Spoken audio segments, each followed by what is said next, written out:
अक्सर जब हम पुरानी किताबों में या चित्रों में गांव की कोई श्वेतश्याम तस्वीर देखते हैं ना, तो हमारे दिमाग में एक बहुत ही सरल सी छवि बनती है। हाँ बिल्कुल। एक शांत और सीधी सादी दुनिया की छवि। वही तो, मतलब खेतों में लहलहाती फसलें, चौपाल पर बैठे सीधे साधे लोग। ऐसा लगता है जैसे बिना किसी छल कपट वाला जीवन चल रहा है। देखिए, इस तरह की सादगी को ना हम अक्सर एक बहुत ही रोमानी नजरिया दे देते हैं, सही कह रही हैं। क्योंकि ये मान लेना बहुत आसान है कि गांव की गरीबी का मतलब सिर्फ संसाधनों की कमी है, मतलब पैसे नहीं है। हाँ। और हमें लगता है कि वहाँ के लोगों के जीवन में कोई गहरी मनोवैज्ञानिक या रणनीतिक उलझन होती ही नहीं है। हाँ, लेकिन जब कोई व्यक्ति उस श्वेत शाम तस्वीर के थोड़ा और भीतर जाता है, गहराई तक कदम रखता है, मेरा मतलब है कि जब वो मुंशी प्रेमचंद के कालजयी उपन्यास गोदान के पन्नों में उतरता है, तो वो तस्वीर अचानक से बहुत ही जटिल हो जाती है। एकदम गहरी यथार्थवादी रंगों में बदल जाती है वो तस्वीर। बिल्कुल। और आज की हमारी इस गहन चर्चा का विषय इसी उपन्यास के कुछ बेहद विशिष्ट और मार्मिक हिस्से हैं। हम होरी, उसकी पत्नी धनिया और एक अन्य पात्र हैं भोला, उनके बीच के संवादों और घटनाक्रमों पर बात करने वाले हैं। और यहाँ हमारा उद्देश्य सिर्फ एक पुरानी कहानी का सारांश देना बिल्कुल नहीं है। नहीं, बिल्कुल नहीं। हम इन पन्नों के माध्यम से ना एक गरीब किसान की मनोवैज्ञानिक जटिलताओं को डिकोड करेंगे।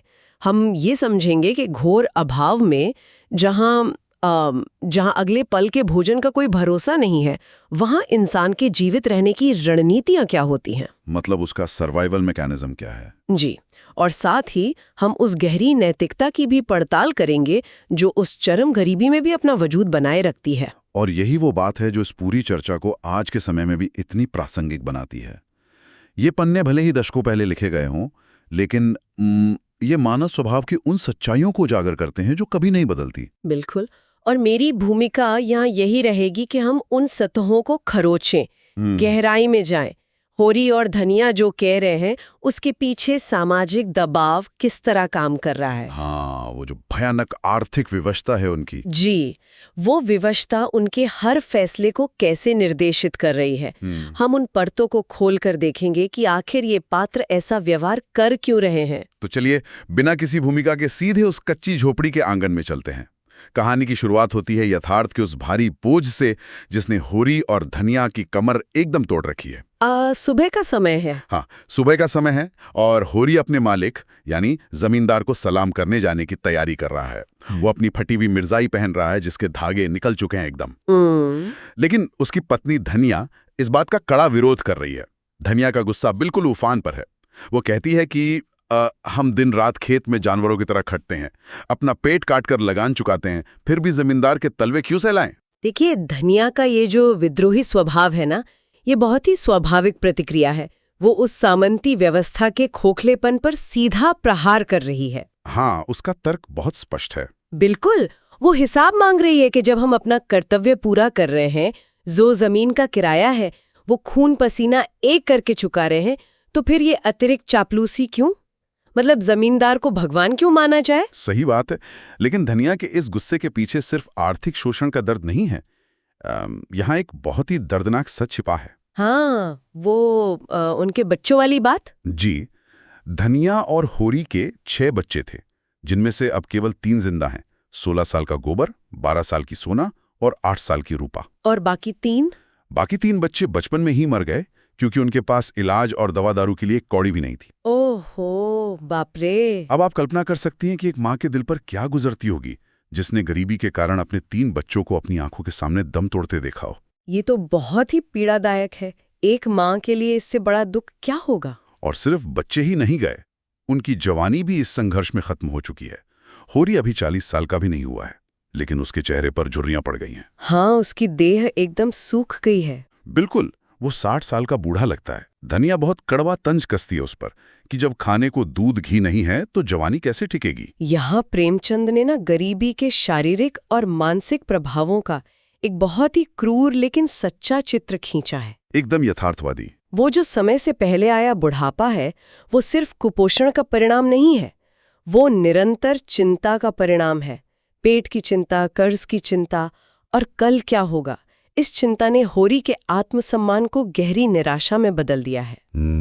और धनिया का जो गुस्सा है वो असल में उस व्यवस्था के प्रति एक माँ का आक्रोश है जिसने उसके बच्चों को निगल लिया।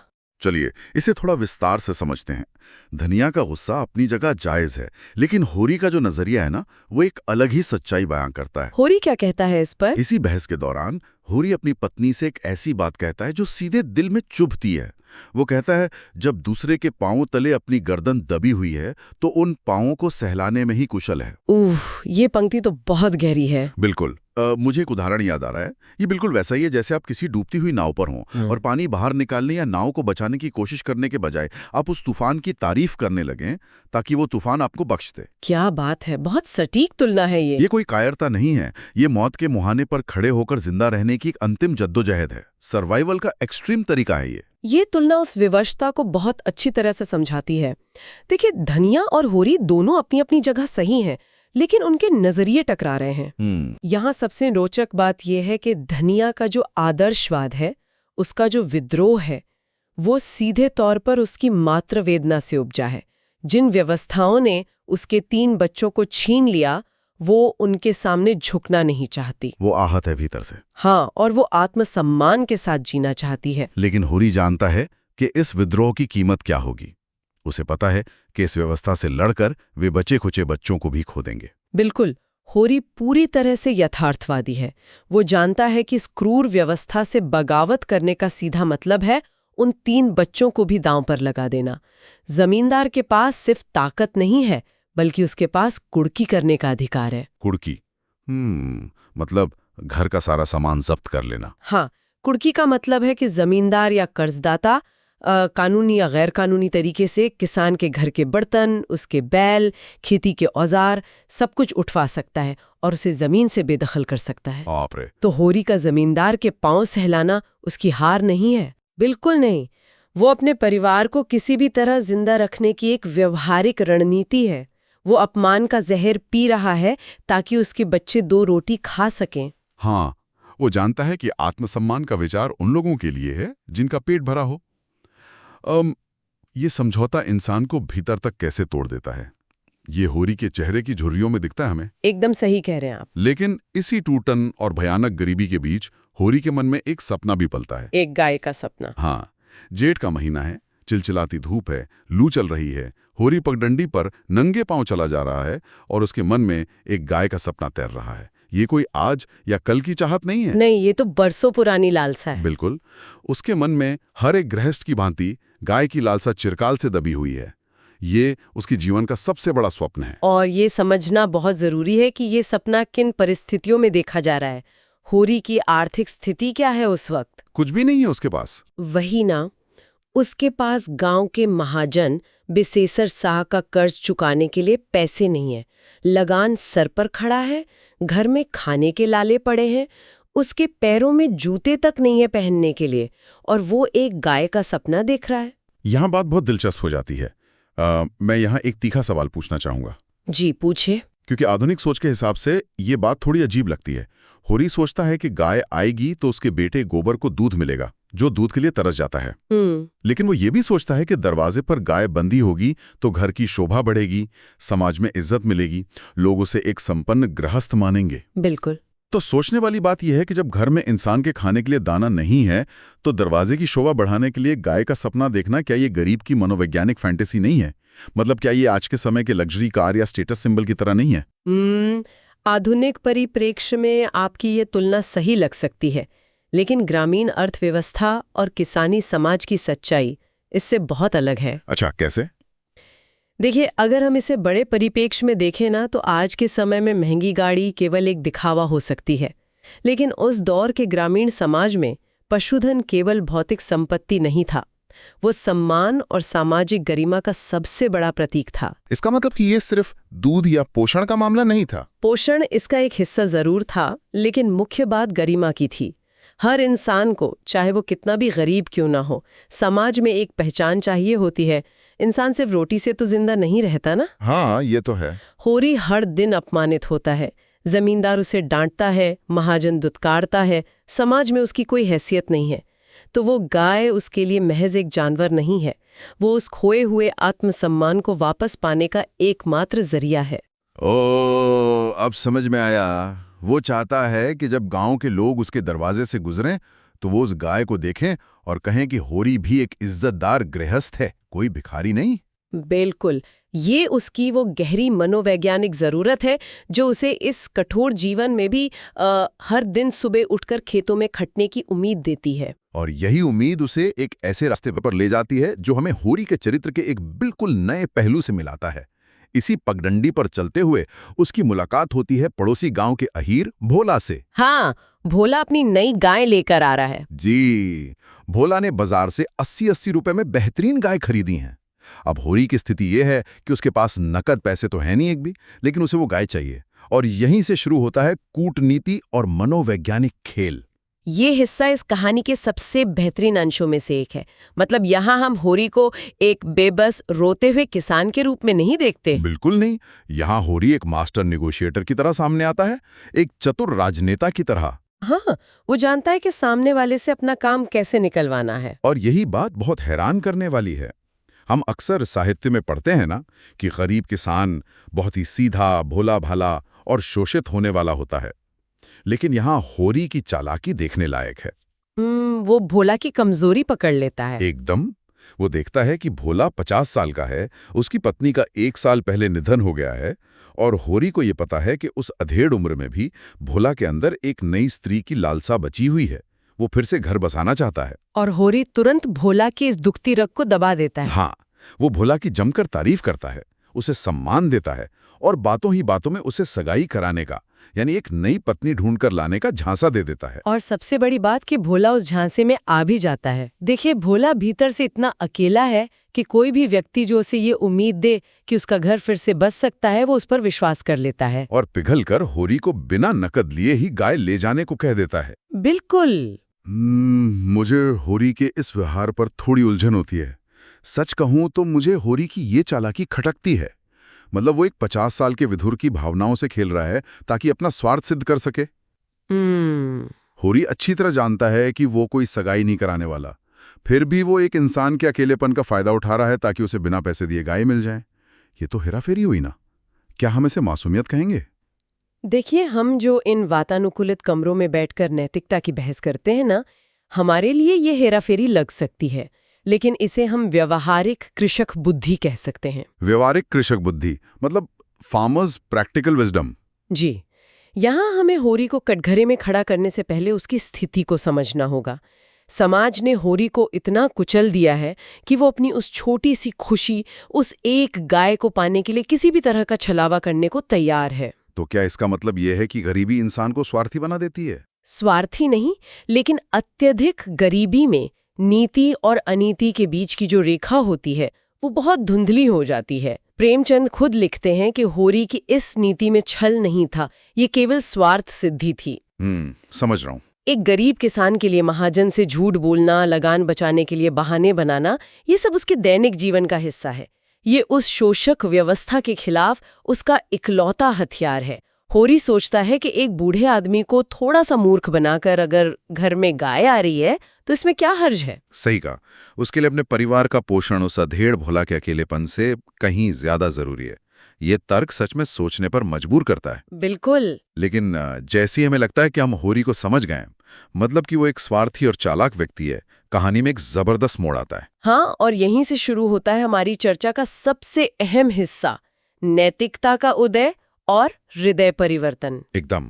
ये वो क्षण है जहां होरी का सारा स्वार्थ और चालाकी एक झटके में खत्म हो जाती है। प्रेमचंद यहाँ मानव मन की सबसे गहरी परतों को उघाड़ देते हैं। होरी का असली चरित्र यहीं पर सामने आता है। होता ये है कि भोला बातों में आकर गाय की पगहिया यानी रस्सी होरी के हाथ में थमा देता है। होरी तो खुशी से पागल हो रहा है, सालों का सपना उसके हाथों में। वो गाय को अपने साथ ले जाने के लिए मुड़ता ही है कि तभी भोला अपना दुखड़ा रोने लगता है। वो बताता है कि उसके पास अपने जानवरों को खिलाने के लिए भूसा नहीं है क्योंकि महाजन ने पैसे नहीं दिए। और बस भोला का ये एक वाक्य होरी के पूरे मनोवैज्ञानिक ढांचे को पलट कर रख देता है। जो होरी अभी तक एक कुशल वार्ताकार बना हुआ था, वह अचानक बदल जाता है। बिल्कुल। जैसे ही होरी सुनता है कि भोला के जानवर भूखे मरेंगे, किसान का वो पक्का स्वार्थ पिघल जाता है। वो अपनी सारी चालाकी भूलकर तुरंत भोला को अपने हिस्से का भूसा देने का वादा कर बैठता है। जबकि वो जानता है कि ऐसा करने से उसके अपने बैल भूखे मर सकते। हाँ, और बात सिर्फ भूसा देने तक नहीं रुकती, वो उस गाय को लेने से भी मना कर देता है जिसके लिए उसने इतना बड़ा नाटक रचा था। होरी के शब्द यहाँ बहुत ध्यान देने लायक हैं। वो भोला से कहता है, किसी भाई का नीलाम पर चढ़ा हुआ बैल लेने में जो पाप है वो इस समय तुम्हारी गाय लेने में है। तो इस सब का असल मतलब क्या है? अगर हम इसकी कल्पना करें तो ये ऐसा है जैसे आपने पूरी चालाकी से शतरंज का खेल जीत लिया हो, लेकिन जब आपने देखा कि हारने वाला इंसान असल जिंदगी में टूट गया है, रो रहा है, तो आपने जीती हुई बाजियों से वापस लौटा दी और कहा कि मुझे ये जीत मंजूर नहीं। होरी की इंसानियत उसकी जरूरत पर भारी पड़ गई। ये एक बहुत ही महत्वपूर्ण सवाल खड़ा करता है। एक ऐसा व्यक्ति जो अभी कुछ क्षण पहले तक अपने स्वार्थ के लिए छल कपट कर रहा था, वो अचानक इतना त्यागी कैसे हो गया? वही तो मैं बताती हूँ, ये उस कथित अनपढ़ किसान की सर्वोच्च नैतिकता है। किसान का प्रकृति, जमीन और पशुओं के साथ जो संबंध है ना, वो पूरी तरह निस्वार्थ है। वो महाजन या जमींदार से बेईमानी कर सकता है क्योंकि वे शोषक हैं। मतलब वो इंसानों की चालाकी की दुनिया में झूठ बोल सकता है, लेकिन जानवरों के प्रति उसकी अलग जिम्मेदारी है। बिल्कुल, किसान इसी प्राकृतिक संगति का हिस्सा है। होरी एक भूखे जानवर का हक मारकर या किसी संकटग्रस्त भाई की मजबूरी का फायदा उठाकर अपने दरवाजे की शोभा नहीं बढ़ा सकता। संकट की चीज लेना पाप है, ये सिद्धांत उसकी रग-रग में बसा है। बाप रे, ये वाकई रोंगटे खड़े कर देने वाला एहसास है कि एक गरीब किसान के भीतर इतनी गहरी दार्शनिक समझ हो सकती है। अगर हम इस पूरी चर्चा को समेटें तो हम पाते हैं कि होरी का चरित्र कितने सारे विरोधाभासों से भरा हुआ है। हाँ, वो एक ही समय में चालाक भी है और संत भी। वो अपनी पत्नी से लड़ता भी है, लेकिन भीतर ही भीतर वो टूट भी चुका है। और वो अपनी जान से प्यारी उस गाय को छोड़ देता है। लेकिन सबसे कमाल की बात यह है कि जब वो बिना गाय के खाली हाथ लौट रहा है तो उसके चेहरे पर कोई निराशा नहीं है। उसके मन में एक अजीब सी स्फूर्ति है, एक गहरी खुशी है कि उसने एक भाई को संकट से उभार लिया। उसे लगता है कि एक भूखे जानवर की जान बच जाएगी। ये उस व्यक्ति की आंतरिक अमीरी है जिसे कोई जमींदार या महाजन उसे छीन नहीं सकता। और यही बात हमें आज के इस अंतिम विचार तक ले जाती है। हम अक्सर मानते हैं ना कि गरीबी इंसान को स्वार्थी और क्रूर बना देती है। हमें लगता है कि नैतिकता और दया सिर्फ उन लोगों की विलासिताएं जिनका पेट भरा हुआ है। सही कह रहे हैं। लेकिन क्या यह संभव है कि इसके बिल्कुल विपरीत सच हो? क्या यह संभव है कि जब इंसान के पास खोने के लिए कुछ नहीं बचता, केवल तभी उसकी सबसे सच्ची, बेदाग और निस्वार्थ नैतिकता उभर कर सामने आती है? क्या होरी की वो खाली हाथ वापसी उसकी सबसे बड़ी जीत नहीं थी? बहुत ही गहरा सवाल है ये। सुनने वालों के लिए हम ये सोचने पर मजबूर करने वाला विचार यहीं छोड़ते हैं। शायद अगली बार जब हम ग्रामीण जीवन की उस पुरानी तस्वीर को देखें तो हमें उस सादगी के पीछे छिपे इस महाकाव्य जैसे संघर्ष को भी देखना चाहिए। जुड़े रहने के लिए बहुत बहुत धन्यवाद। कभी ऐसा हुआ है कि आपने किसी इंसान को देखा हो जो किसी बड़े मंच पर खड़ा है और मतलब बहुत ही बड़ी बड़ी आदर्शवाद की बातें कर रहा है? बहुत बार। है ना? मतलब वो समाज सुधार और इंसानियत पर इतने भारी भाषण दे रहा होता है कि सुनने वाले की आंखों में लिटरली आंसू आ जाएं। ऐसा लगे कि भाई दुनिया का सबसे महान इंसान यही है। बिल्कुल, एकदम मसीहा जैसी फीलिंग आने लगती है। हाँ, लेकिन फिर मंच के पीछे जाकर वही इंसान अपने फायदे के लिए किसी का गला घोटने से भी ना हिचकिचाए। ये तो बहुत आम बात है। हम सबने देखा ऐसा, चाहे वो हमारे ऑफिस का कोई बॉस हो या कोई बड़ा नेता। ऐसे लोग हर जगह हैं। सही बात है। और मजे की बात तो ये है कि यह कोई नई घटना नहीं है। मतलब मानव स्वभाव का ये जो मुखौटा लगाने वाला पहलू है ना, वो सदियों पुराना है। हम इंसान अक्सर चीजों को उनके बाहरी आवरण से तोलते हैं, और जो लोग सत्ता में होते हैं वो इस कमजोरी का बहुत अच्छी तरह से फायदा उठाना जानते हैं। बिल्कुल। पे समझ जाते हैं कि अगर शोषण को एक बहुत ही सुंदर आदर्शवादी पैकेजिंग में पेश किया जाए ना, तो शोषित व्यक्ति कभी बगावत ही नहीं करेगा। चलिए, सबसे पहले इस पूरी स्थिति की परतों को खोलते हैं। आज के इस गहरे विश्लेषण में हम इसी मनोवैज्ञानिक पैकेजिंग को डीकोड करने वाले हैं। बहुत ही दिलचस्प विषय है ये। और इसके लिए हमारे पास जो स्रोत है ना, वो भारतीय साहित्य के महान रचनाकार मुंशी प्रेमचंद की कालजयी कृति गोदान का एक बेहद शक्तिशाली अंश है। गोदान, बिल्कुल मास्टरपीस है वो। हाँ, तो हम होरी, जो कि एक बेहद गरीब और साधारण किसान हैं, और उसके जमींदार राय साहब अमरपाल सिंह के बीच की एक बहुत ही खास मुलाकात पर बात करेंगे। और हमारा उद्देश्य यहाँ सिर्फ मुंशी प्रेमचंद की कोई कहानी सुनाना नहीं है। बिल्कुल नहीं। हम इस बातचीत के जरिए सत्ता, दिखावे और उस पूरे कंट्रोल सिस्टम को समझेंगे जो 1920 के दशक में भी उतना ही सच था जितना आज के कॉरपोरेट या राजनीतिक ढांचे में है। सही कहा। इस चर्चा की सबसे बड़ी खासियत ही यही है कि हम एक जमींदार को सिर्फ एक खलनायक की तरह नहीं देखने वाले हैं। हाँ, वो टिपिकल विलेन वाला रोल नहीं है यहाँ। नहीं, बिल्कुल नहीं। प्रेमचंद ने राय साहब का जो चरित्र गढ़ा है ना, वो बहुत ही जटिल है। वो कोई ऐसा जमींदार नहीं है जो हाथ में कोड़ा लेकर घूमता हो। हाँ। वो इंसान है जो मीठी बातें करता है, दर्शन शास्त्र बगाड़ता है और खुद को ही पीड़ित बताता है। तो चलिए सीधे उस माहौल में चलते हैं। कल्पना कीजिए अवध प्रांत के 2 गांव की। एक है सेमरी, जहां राय साहब अंबरपाल सिंह का महल है, और दूसरा है बेलारी, जहां हमारा मुख्य पात्र होरी अपनी छोटी सी खेती और कर्ज के भारी बोझ तले दबा हुआ है। बिल्कुल। प्रेमचंद लिखते हैं कि इन दोनों गांवों के बीच महज 5 मील का अंतर है, सिर्फ 5 मील। हाँ, मतलब बहुत ही पास। आप पैदल चलें तो 1-1.5 घंटे में पहुंच जाएंगे, लेकिन जब आप इन दोनों जगहों की जीवन शैली देखते हैं ना, तो लगता है कि ये 2 अलग-अलग ब्रह्मांड है। एकदम अलग दुनिया। होरी एक पैसे के लिए मोहताज है और राय साहब के यहाँ वैभव बिखरा पड़ा है। लेकिन यहाँ एक पैंच है।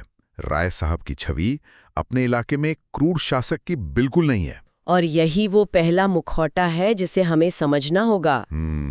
राय साहब का जो सार्वजनिक व्यक्तित्व है ना, वो बहुत ही सावधानी और चतुराई से घड़ा गया है।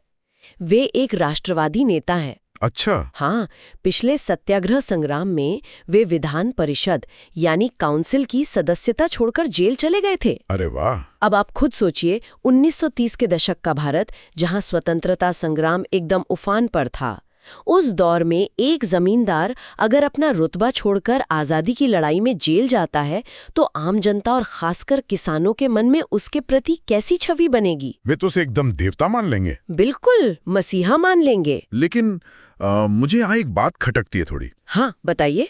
अगर कोई व्यक्ति सच में कौंसिल की कुर्सी छोड़कर जेल जा रहा है, तो क्या हम उसे पूरी तरह से पाखंडी कह सकते हैं? मतलब क्या ऐसा नहीं हो सकता कि वो सच में देश से प्यार करता हो, लेकिन अपनी पारिवारिक और सामाजिक जिम्मेदारियों के बीच फंस गया हो? ये एक बहुत ही वाजिब सवाल है और मुंशी प्रेमचंद इस भ्रम को उसी अंश में बहुत ही सफाई से तोड़ देते हैं। अच्छा, कैसे? वे स्पष्ट रूप से बताते हैं कि राय साहब के जेल जाने से किसानों की आंखों में उनके लिए श्रद्धा तो जरूर बढ़ी, लेकिन उनके इलाके के किसानों के साथ कोई खास रियायत नहीं की जाती थी। मतलब कोई छूट नहीं मिली उन्हें? बिल्कुल नहीं। डांड बेगार यानी छोटी छोटी बातों पर जुर्माना लगाना और बिना पैसे दिए जबरदन काम करवाना, इसकी कड़ाई में रत्ती भर भी कमी नहीं आई थी। बाप रे। राय साहब ने राष्ट्रीय स्तर पर तो आदर्शवाद का चोला पहन लिया था, लेकिन अपने घर में, अपने आर्थिक तंत्र में उन्होंने शोषण की चक्की को उसी रफ्तार से चलने दिया। मतलब जेल जाना उनके लिए बस एक तरह का पीआर स्टंट या पब्लिक इमेज चमकाने का टूल बन गया था। एकदम सही। ये तो मुझे आजकल के उन मॉडर्न कॉर्पोरेट बॉसेस की याद दिलाता है जो लिंक्डइन और सोशल मीडिया पर work life balance, mental health और एम्पैथी पर लंबे लंबे आर्टिकल्स लिखते हैं। हाँ, सेमिनार भी देते हैं। बिल्कुल। लेकिन असलियत में अपनी ही कंपनी में कर्मचारियों से वीकेंड पर भी बिना पैसे दिए दिन रात काम करवाते हैं। बाहर वालों के लिए वो विजनरी हैं, लेकिन अंदर वालों के लिए शोषक। ये जो तुलना आपने की ना, ये इस पूरी स्थिति को एकदम सजीव कर देती है। शोषक वर्ग की ये एक बहुत ही आधुनिक रणनीति है। पुराने जमाने के जमींदार शायद गाली गलौज करते थे, लेकिन राय साहब जैसे नए शोषकों ने समझ लिया है कि सारी बदनामी अपने मुख्तारों यानी कर्मचारियों के सिर मर दो। बहुत चालाक। और यहाँ जो सबसे दिलचस्प बात है वो ये है कि प्रेमचंद ने इसके लिए एक बहुत ही धारदार वाक्य का इस्तेमाल किया है। क्या? उन्होंने लिखा है कि सिंह का काम तो शिकार करना है।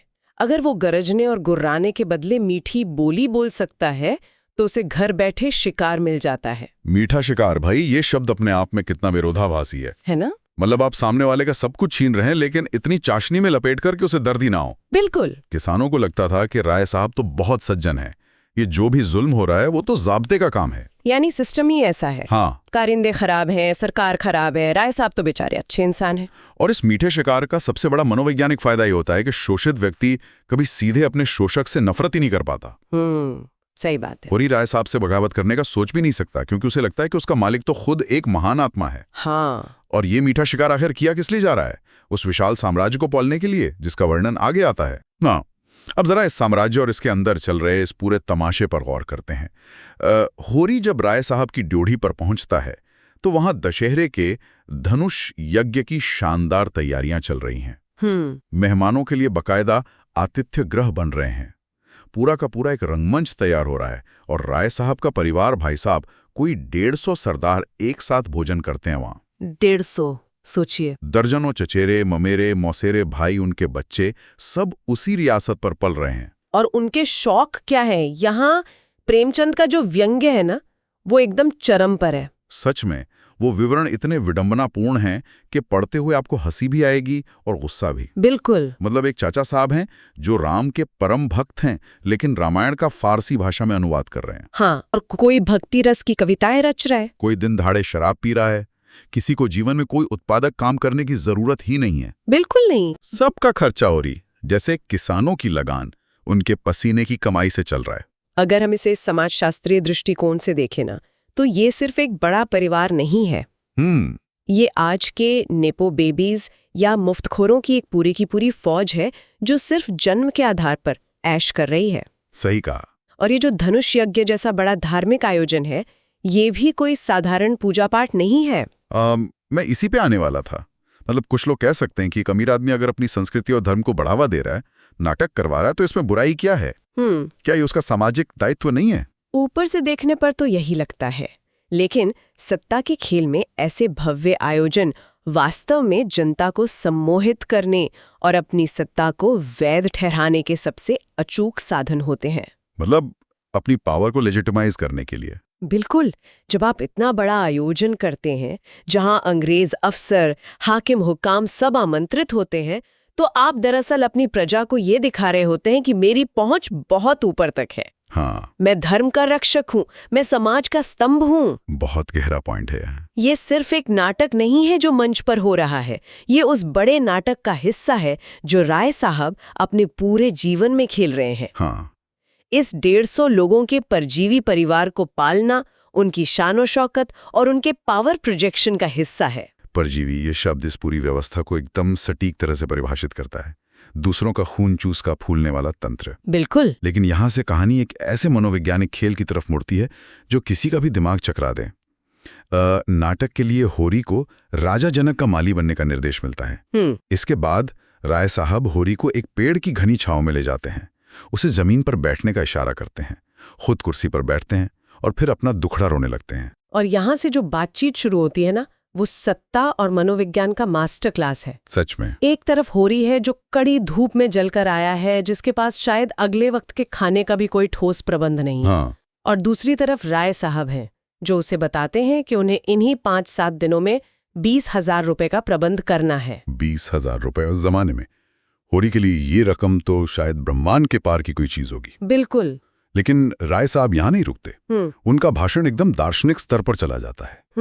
वे होरी से कहते हैं कि संपत्ति और सहृदयता में बैर है। वे दावा करते हैं कि उनका सारा दान धर्म सब कुछ सिर्फ अहंकार है और अपने बराबर वालों को नीचा दिखाने के लिए है। हाँ। वे कहते हैं कि उनके रिश्तेदार सिर्फ उनका खून चूस रहे हैं और उनके मरने की दुआ करते हैं। राय साहब अमीर लोगों के जीवन की खोखली सच्चाई को बहुत ही बेबाकी से सामने रखते हैं। वे एक जगह कहते हैं कि बड़े आदमियों को मामूली बुखार भी आ जाए तो दिल्ली से मसीहुल मुल्क और कलकत्ता से भिषुगाचार्य बुलाए जाते हैं। जरा रुकिए, ये मसीहुल मुल्क और भिषुगाचार्य सुनने में तो बहुत भारी भरकम उपाधियां लग रही हैं। हाँ, इसका मतलब समझना बहुत जरूरी है। बताइए। मसीहुल मुल्क उस समय की यूनानी चिकित्सा के सबसे बड़े हकीमों को दी जाने वाली उपाधि थी। अच्छा। और भिषुगाचार्य आयुर्वेद के सबसे बड़े जानकारों को कहा जाता था। इसे आज के संदर्भ में ऐसे समझिए जैसे किसी अरबपति को हल्का सा जुकाम हो जाए और वो अपना प्राइवेट जेट भेजकर दुनिया के सबसे महंगे डॉक्टरों को अपने घर बुला ले। अरे बाप रे। राय साहब यही बता रहे हैं कि अमीरों की दुनिया में बीमारी भी एक तरह का स्टेटस सिंबल है, महज दिखावा है। वे कहते हैं कि बड़े आदमियों को आपस की ईर्ष्या और दुश्मनी में ही परम आनंद मिलता है। तो इस सब का असली मतलब क्या है? मतलब मुझे एक बात समझ नहीं आ रही है, राय साहब ये सब बातें होरी से क्यों कर रहे हैं? यही तो कैच है। होरी तो बेचारा इतना भोला है कि वो सोचता है कि हम समझते थे कि ये कपट और ईर्ष्या की बातें हम ही गरीबों में होती हैं, पर बड़े आदमियों में भी इनकी कमी नहीं है। होरी उनके इस दर्शन से पूरी तरह प्रभावित हो रहा है।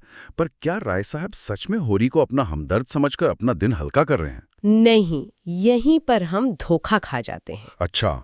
अगर हम इसे बड़ी तस्वीर से जोड़ें तो इसे हम मनोविज्ञान की भाषा में वेपनाइज्ड सेल्फ पिटी यानी हथियार के रूप में आत्मदया कह सकते हैं। ओके। राय साहब जानते हैं कि होरी उनसे पैसे मांगने या लगान में छूट मांगने आ सकता है। इसलिए इससे पहले कि शोषित व्यक्ति अपने हक की बात करे, शोषक खुद को ही सबसे बड़ा पीड़ित घोषित कर देता है। मतलब वो ये कह रहे हैं कि मैं तो खुद इतना परेशान हूं, तो मुझसे क्या मांगोगे? बिल्कुल। और इसका एक और गहरा मकसद है। राय साहब अपनी बातों से ये स्थापित कर रहे हैं कि अमीरी एक अभिशाप है। वो होरी के दिमाग में ये डाल रहे हैं कि तुम गरीब हो, तुम खुशकिस्मत हो, मेरे पास पैसा है पर मैं चैन से सो नहीं सकता। ओहो। ये शोषक की एक बहुत पुरानी चाल है जिससे वो गरीब की आकांक्षाओं को ही मार देता है। अगर अमीर आदमी गरीब को ये यकीन दिला दे कि दौलत तो एक बहुत बुरी चीज है, तो गरीब कभी अमीर बनने की बगावत ही नहीं करेगा। ये तो सच में दिमाग को झकझोर देने वाला विश्लेषण है ना? मतलब आप सामने वाले का सब कुछ छीन भी रहे हैं और उल्टे उसी से सहानुभूति भी बटोर रहे हैं। बिल्कुल। राय साहब मानवता के चरम लक्ष्य की बातें कर रहे हैं। वे कहते हैं कि जब तक संपत्ति की ये बेड़ी नहीं निकलेगी, हम मानवता के उस पद तक नहीं पहुंच सकेंगे जो जीवन का अंतिम लक्ष्य है। वे तो ये भी कहते हैं कि अगर सरकार उनका इलाका छीनकर उन्हें अपनी रोजी के लिए मेहनत करना सिखा दे तो ये उन पर बहुत बड़ा उपकार होगा। लेकिन जरा इस बात के खोखलेपन को देखिए। वे चाहते हैं कि सरकार उनकी जमीन छीन ले ताकि उनकी बेड़ी कटे। हाँ। लेकिन वे खुद अपनी मर्जी से उस जमीन को नहीं छोड़ेंगे। बिल्कुल नहीं छोड़ेंगे। वे पिंजरे की बुराई कर रहे हैं, लेकिन अगर पिंजरे का दरवाजा खुला भी होना तो वे बाहर उड़ने को तैयार नहीं है। ये एक कॉग्निटिव डिसोनेंस है। वे जानते हैं कि उनका जीवन पाखंड से भरा है, लेकिन वे उस विलासिता को छोड़ने की कीमत चुकाने को तैयार नहीं है। और ये सारी दार्शनिक बातें, ये सारा नाटक किस लिए हो रहा है? किस लिए? सिर्फ इसलिए ताकि होरी से 500 रुपए का शगुन ऐंठा जा सके। बिल्कुल। राय साहब चाहते हैं कि होरी उनकी मजबूरी समझे, ताकि जब वे उससे 500 रुपए मांगे तो होरी को लगे कि राय साहब तो खुद इतने दुखी हैं, 20,000 का इंतजाम करना है उन्हें, तो वो 500 रुपए तो बस मजबूरी में मांग रहे हैं। ये एक परफेक्ट सेटअप था। राय साहब ने होरी को मानसिक रूप से पूरी तरह निहत्था कर दिया था। एकदम। लेकिन जीवन का यथार्थ हमेशा दार्शनिक नाटकों से बड़ा होता है। हाँ। और तभी इस पूरी बातचीत का पर्दा बहुत ही अचानक और कठोर तरीके से गिरता है। हाँ, इस पूरी चर्चा का वो सबसे रोमांचक पल। बिल्कुल। मतलब विचारों की इतनी ऊंची उड़ान चल रही थी, मानवता के अंतिम लक्ष्य की बातें हो रही थी, और अचानक यथार्थ की जमीन से एक कड़वा पत्थर आकर सीधे राय साहब के मुखौटे पर लगता है। एक चपरासी दौड़ता हुआ आता है और वो क्या खबर लाता है? हाँ। वो बताता है सरकार, बेगारों ने काम करने से इनकार कर दिया है। हाँ। कहते हैं जब तक हमें खाने को न मिलेगा हम काम न करेंगे। यानी जिन मजदूरों से बिना पैसे या सिर्फ नाम मात्र के पैसे देकर धनुष यज्ञ की तैयारियां करवाई जा रही थीं, उन्होंने हड़ताल कर दी है। हाँ, उन्होंने साफ कह दिया है कि भूखे पेट काम नहीं होगा। अब जरा सोचिए, जो व्यक्ति अभी 1 मिनट पहले तक कह रहा था कि संपत्ति एक अभिशाप है, हाँ? जो कह रहा था कि मानवता का अंतिम लक्ष्य समानता है, उस व्यक्ति की प्रतिक्रिया इस खबर पर क्या होनी चाहिए थी? वे तो कहना चाहिए था कि अरे मेरे मजदूर भूखे हैं, उन्हें तुरंत खाना दो। बिल्कुल। मैं तो वैसे भी इस संपत्ति से नफरत करता हूँ, ले जाओ सब। हाँ, लेकिन असलियत में क्या होता है? क्या होता है? राय साहब के माथे पर बल पड़ गए। आंखें निकालकर वो गरजते हुए बोले, चलो मैं इन दुष्टों को ठीक करता हूँ। बाप रे। जब कभी खाने को नहीं दिया तो आज ये नई बात क्यों? सोचिए, जो आदमी अभी अभी समानता पर ज्ञान बांट रहा था, वो तुरंत उन भूखे मजदूरों को दुष्ट कहने लगता है। उसका सारा दर्शन, सारी सहृदयता एक झटके में गायब हो जाती है। यही वो पल है जो साबित करता है कि शोषक वर्ग की एम्पैथी या सहानुभूति सशर्त होती है, कंडीशनल होती है। बिल्कुल सही शब्द है, कंडीशनल। उनकी सारी इंसानियत सिर्फ तब तक कायम रहती है जब तक उनका मुनाफा और उनका रुतबा सुरक्षित है। जैसे ही उस पर आंच आती है ना, उनका असली खूंखार रूप बाहर आ जाता है। हाँ, तो कुछ ऐसा है जैसे कोई व्यक्ति शांति, प्रेम और अहिंसा पर एक मोटी किताब लिख रहा हो, दुनिया को संदेश दे रहा हो कि हमें सबसे प्यार करना चाहिए, और जैसे ही कोई उसकी मेज से उसकी कलम उठा ले, वो तुरंत दराज से बंदूक निकालकर उस पर तान दे। ये बहुत ही सटीक तस्वीर है। असली नीति और धर्म का परीक्षण शांत समय में पेड़ की छांव में बैठकर दार्शनिक बातें करने में नहीं होता। हाँ। असली परीक्षण संकट के समय होता है, जब राय साहब की सत्ता और उनके आर्थिक हितों को उन बेगार मजदूरों ने सीधी चुनौती दी ना, तो उनका वो सत्याग्रही और राष्ट्रवादी चोला उतर गया। एकदम उतर गया। वे आदेश देते हैं कि उन्हें रोजाना के सिर्फ 1 आने के हिसाब से ही मजदूरी मिलेगी। 1 आना, जो कि कुछ भी नहीं है। और सबसे भयानक बात वो ये कहते हैं कि इस मजदूरी पर उन्हें काम करना होगा, सीधे करें या टेढ़े। ये सीधे तौर पर सत्ता की हिंसा का खुला प्रयोग है। अब यहाँ कोई मीठी बोली नहीं है, नहीं। यहाँ सिर्फ नंगी ताकत है। और इस पूरी अफरा तफरी में भी वो होरी को नहीं भूलते। बिल्कुल में जाते जाते वे पलटकर होरी से कहते हैं, तुम अब जाओ होरी, अपनी तैयारी करो। तुम्हारे गांव से मुझे कम से कम 500 की आशा है। मतलब दार्शनिक प्रवचन खत्म, अब सीधा धंधे की बात।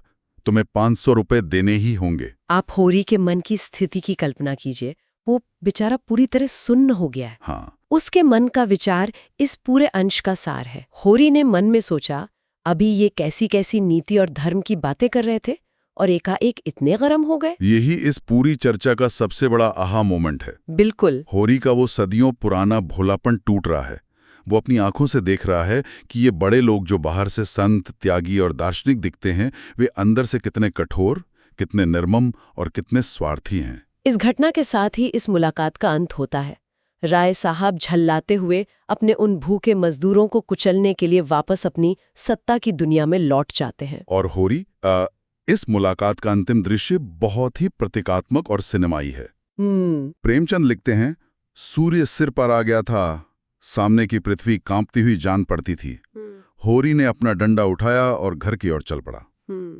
ध्यान दीजिए, जब राय साहब दार्शनिक बातें कर रहे थे तो वो एक घने पेड़ की छांव में कुर्सी पर बैठे थे। सही बात है। और अब होरी चिलचिलाती धूप में नंगे पैर पैदल जा रहा है। छांव में बैठकर जीवन के कष्टों पर प्रवचन देने वाले शोषक और असल धूप में जलते हुए यथार्थ का संघर्ष करने वाले शोषित का ये अंतर कभी नहीं मिटता। कभी नहीं। होरी के दिमाग में अब राय साहब का वो भारी भरकम दर्शन, वो मानवता का अंतिम लक्ष्य कहीं नहीं है। हाँ। उसके सिर पर सिर्फ एक ही चिंता हथौड़े की तरह बज रही है, शगुन के 500 रुपए कहाँ से आएंगे। ये चिंता उस गरीब किसान की पूरी जिंदगी का सबसे बड़ा सच है। बिल्कुल। उसे दर्शन शास्त्र से पेट नहीं भरना है, उसे अपनी जान बचानी है। तो इन सब बातों से, इस पूरे विश्लेषण से हमें क्या सीख मिलती है? आज के इस सूचना युग में ये कहानी हमें क्या बताती है? यह हमें ये सिखाती है कि हमें किसी के भी पर्दे के पीछे देखने की आदत डालनी होगी। हमें शब्दों और कर्मों के बीच के अंतर को पहचानना होगा। अक्सर शोषक वर्ग अपनी चालाकी को आदर्शवाद के लबादे में छिपा कर रखता है। बिल्कुल। अगली बार जब आप लिंक्डइन पर किसी बड़े सीईओ का वो लंबा भावुक पोस्ट पढ़े ना, जिसमें वे बता रहे हों कि कर्मचारियों को नौकरी से निकालना उनके लिए कितना दिल तोड़ने वाला था, हाँ, तो एक पल के लिए रुकिएगा और राय साहब अमरपाल सिंह को याद कीजिएगा। बिल्कुल सही कहा। हाँ, आंसू शायद असली दिखें, दर्शन शास्त्र बहुत ऊंचा हो, लेकिन जो असल पावर डायनामिक है, जो फायदे और नुकसान का गणित है, वो नहीं बदलता। शब्दों के जाल से बाहर निकलकर हमेशा कर्मों की सच्चाई को देखिए। और आज की इस गहन चर्चा को खत्म करने से पहले हम श्रोताओं के विचार के लिए एक आखिरी सवाल छोड़ना चाहते हैं। इस पर अकेले में विचार कीजिएगा। सोचिए, जब कोई व्यक्ति जैसे कि राय साहब अपनी गलतियों, अपने पाखंड और अपने सिस्टम की बुराइयों के प्रति पूरी तरह से जागरूक होता है। हाँ, वो जानता है कि वो जो कर रहा है वो गलत है, लेकिन फिर भी वो अपने व्यवहार को बदलने से साफ इनकार कर देता है।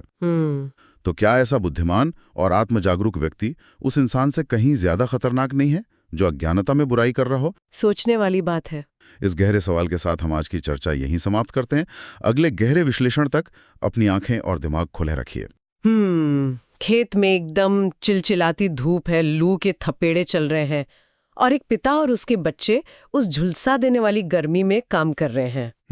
भयंकर गर्मी। हाँ, और अचानक पिता अपनी बेटियों की रंगत देखता है और मतलब एक बहुत ही अजीब सी बात कहता है। अजीब लेकिन बहुत गहरी बात। बिल्कुल। वो कहता है कि उसकी बड़ी बेटी गेहूं की तरह है, यानी बड़े आदमियों के लिए, और छोटी बेटी जौ की तरह है, मतलब हम गरीबों का निवाला। बाप रे। हाँ, सोचिए ना, कोई अपनी ही संतानों की तुलना उनके अस्तित्व को अनाज की किस्मों से कैसे तौल सकता है। तो आज के इस विस्तृत चर्चा में मैं इसी विषय पर गहराई से बात करने वाली हूँ और मेरे साथ हमारे विशेषज्ञ भी हैं। हाँ, और मैं शुरुआत में ही बता दूं कि ये रूपक कोई साधारण बात नहीं है। मतलब ये सिर्फ रंग रूप की चर्चा नहीं है। तो फिर क्या है ये? देखिए, ये एक किसान के अवचेतन में बैठी हुई वर्ग व्यवस्था का सीधा स्वीकार है। गेहूं सुनहरा होता है, मुलायम होता है, जिसे अमीरों के लिए उगाया जाता है, और जौ सख्त होता है, रूखा होता है, जो गरीबों के नसीब में आता है। एकदम सही कहा आपने। आज हम जिन स्रोतों पर चर्चा कर रहे हैं वे हिंदी साहित्य के एक बहुत ही जीवंत दस्तावेज से लिए गए हैं। ये कहानी मुख्य रूप से एक किसान होरी, उसके विद्रोही बेटे गोबर, उसकी पत्नी धनिया और एक परिचित भोला के इर्द गिर्द घूमती है। और ये कोई साधारण गांव या खेत की कहानी नहीं है। बिल्कुल नहीं। ये इस बात का एक बहुत ही गहरा मनोवैज्ञानिक अध्ययन है कि कैसे भयंकर गरीबी इंसान की सोच को, उसके रिश्तों को बदल कर रख देती है। हाँ, और इस पूरी चर्चा का उद्देश्य भी यही समझना है कि शोषक और शोषित के बीच का ये जो रिश्ता है वो काम कैसे करता है। सही बात है। मतलब ये देखना बड़ा दिलचस्प है कि कैसे एक गाय पाने की छोटी सी लालसा और कर्ज का भारी बोझ एक अनपढ़ किसान को भी दर्शन शास्त्र और कूटनीति दोनों सिखा देता है। हाँ, अक्सर लोग सोचते हैं कि कूटनीति सिर्फ संसदों या कॉर्पोरेट बोर्डरूम्स में होती है। लेकिन ऐसा है नहीं। इन स्रोतों से गुजरते हुए साफ हो जाता है कि एक कच्ची झोपड़ी के बाहर उसी धूप में भी सत्ता और मनोविज्ञान का सबसे जटिल खेल चल रहा है। बिल्कुल। और ये खेल सबसे पहले एक ही घर के भीतर शुरू होता है, दो पीढ़ियों के बीच के वैचारिक टकराव के रूप में। होरी और उसके बेटे गोबर के बीच, है ना? हाँ, होरी और गोबर का द्वंद्व सिर्फ पिता पुत्र की असहमति नहीं है।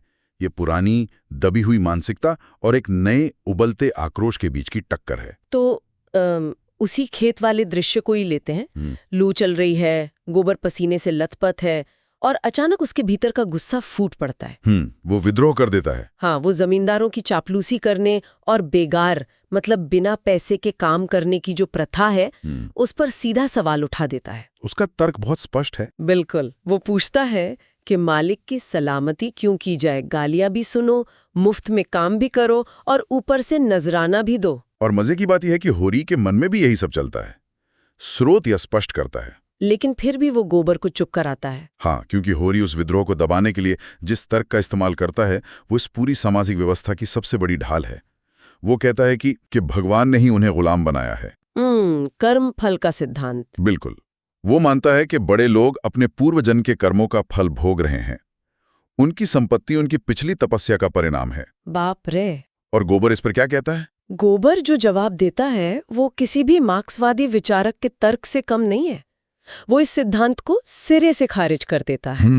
वो तीखा कटाक्ष करता है कि अमीरों का ये दान धर्म और कुछ नहीं बल्कि गरीबों का खून चूसकर कमाए गए पाप के धन को पचाने का एक ढोंग है। सच में इतना अज्ञानी है? आपको क्या लगता है? मतलब क्या वो सचमुच मानता है कि जमींदार अपनी तपस्या से अमीर बने हैं? इसे अगर आज की मनोविज्ञान की भाषा में कहें तो ये एक डिफेंस मैकेनिज्म लग रहा है मुझे। सुरक्षा तंत्र। हाँ, ये एक ऐसे खेल की तरह है जिसके नियम पूरी तरह से एक पक्ष के खिलाफ है।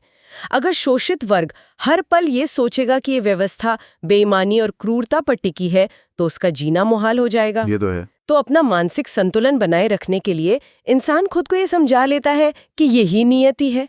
क्या होरी बस अपनी जिंदगी सुरक्षित नहीं रख रहा? देखिए, इस बात को सिर्फ एक डिफेंस मैकेनिज्म कहना शायद स्थिति की गंभीरता को कम आंकना होगा। ये उससे कहीं अधिक गहरा आत्मछल है। अच्छा, कैसे? अगर होरी एक पल के लिए भी ये मान लें कि गोबर सही कह रहा है तो उसका पूरा विश्व दृष्टिकोण ही ढह जाएगा। हाँ, मतलब उसकी जिंदगी भर की मेहनत दर्द सब व्यर्थ साबित हो जाएगा। बिल्कुल। ये स्वीकार करना बहुत खौफनाक होता है कि आपकी पीड़ा किसी दैवी योजना का हिस्सा नहीं बल्कि कुछ इंसानों के लालच का नतीजा है।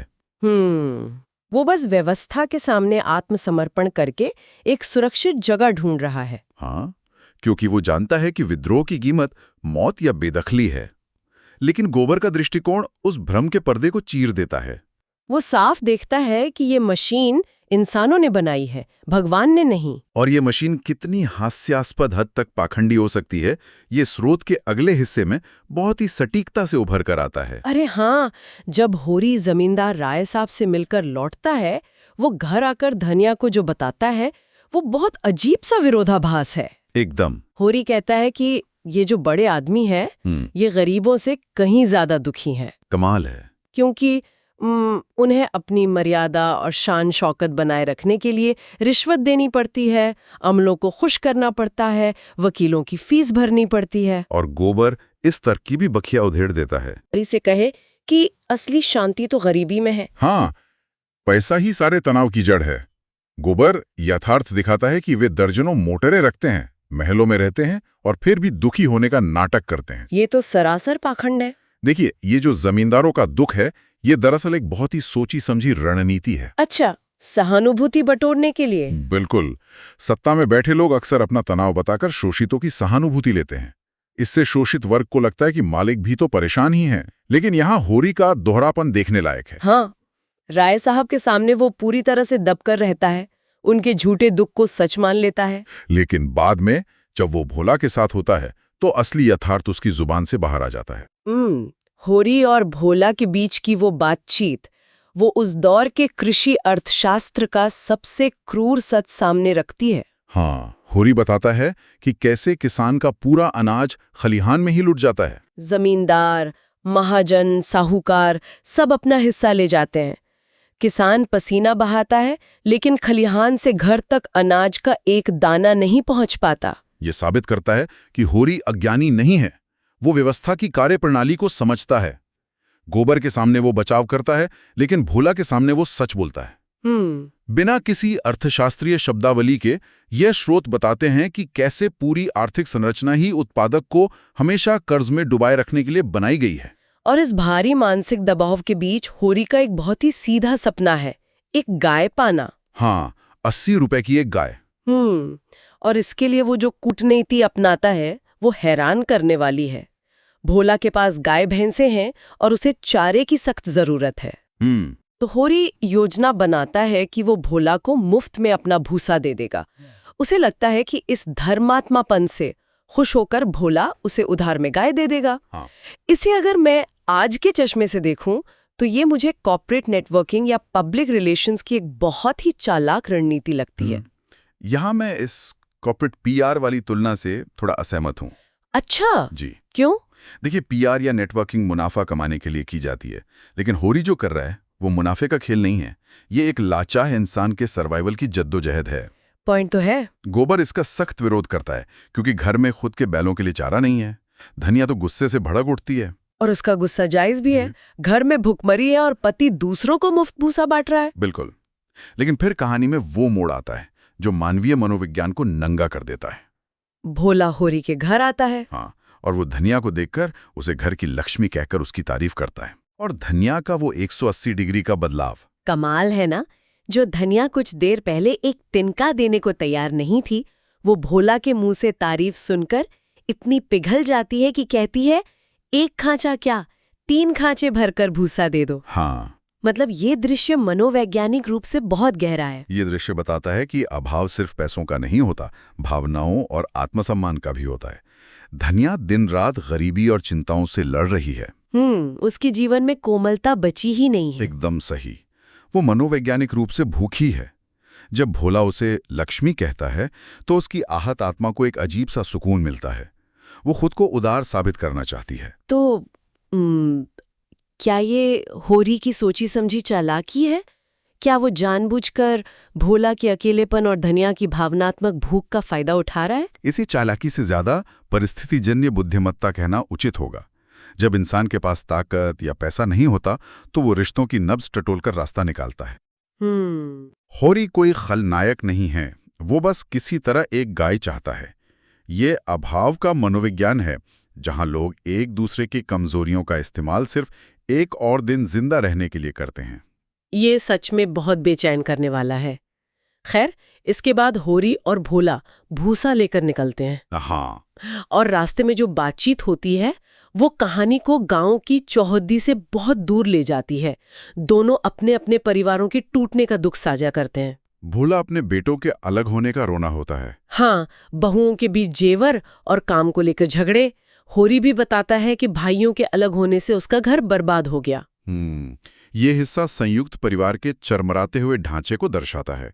इसे अक्सर सिर्फ महिलाओं के झगड़े माना जाता है, लेकिन जड़ें उसी आर्थिक तंगी में हैं।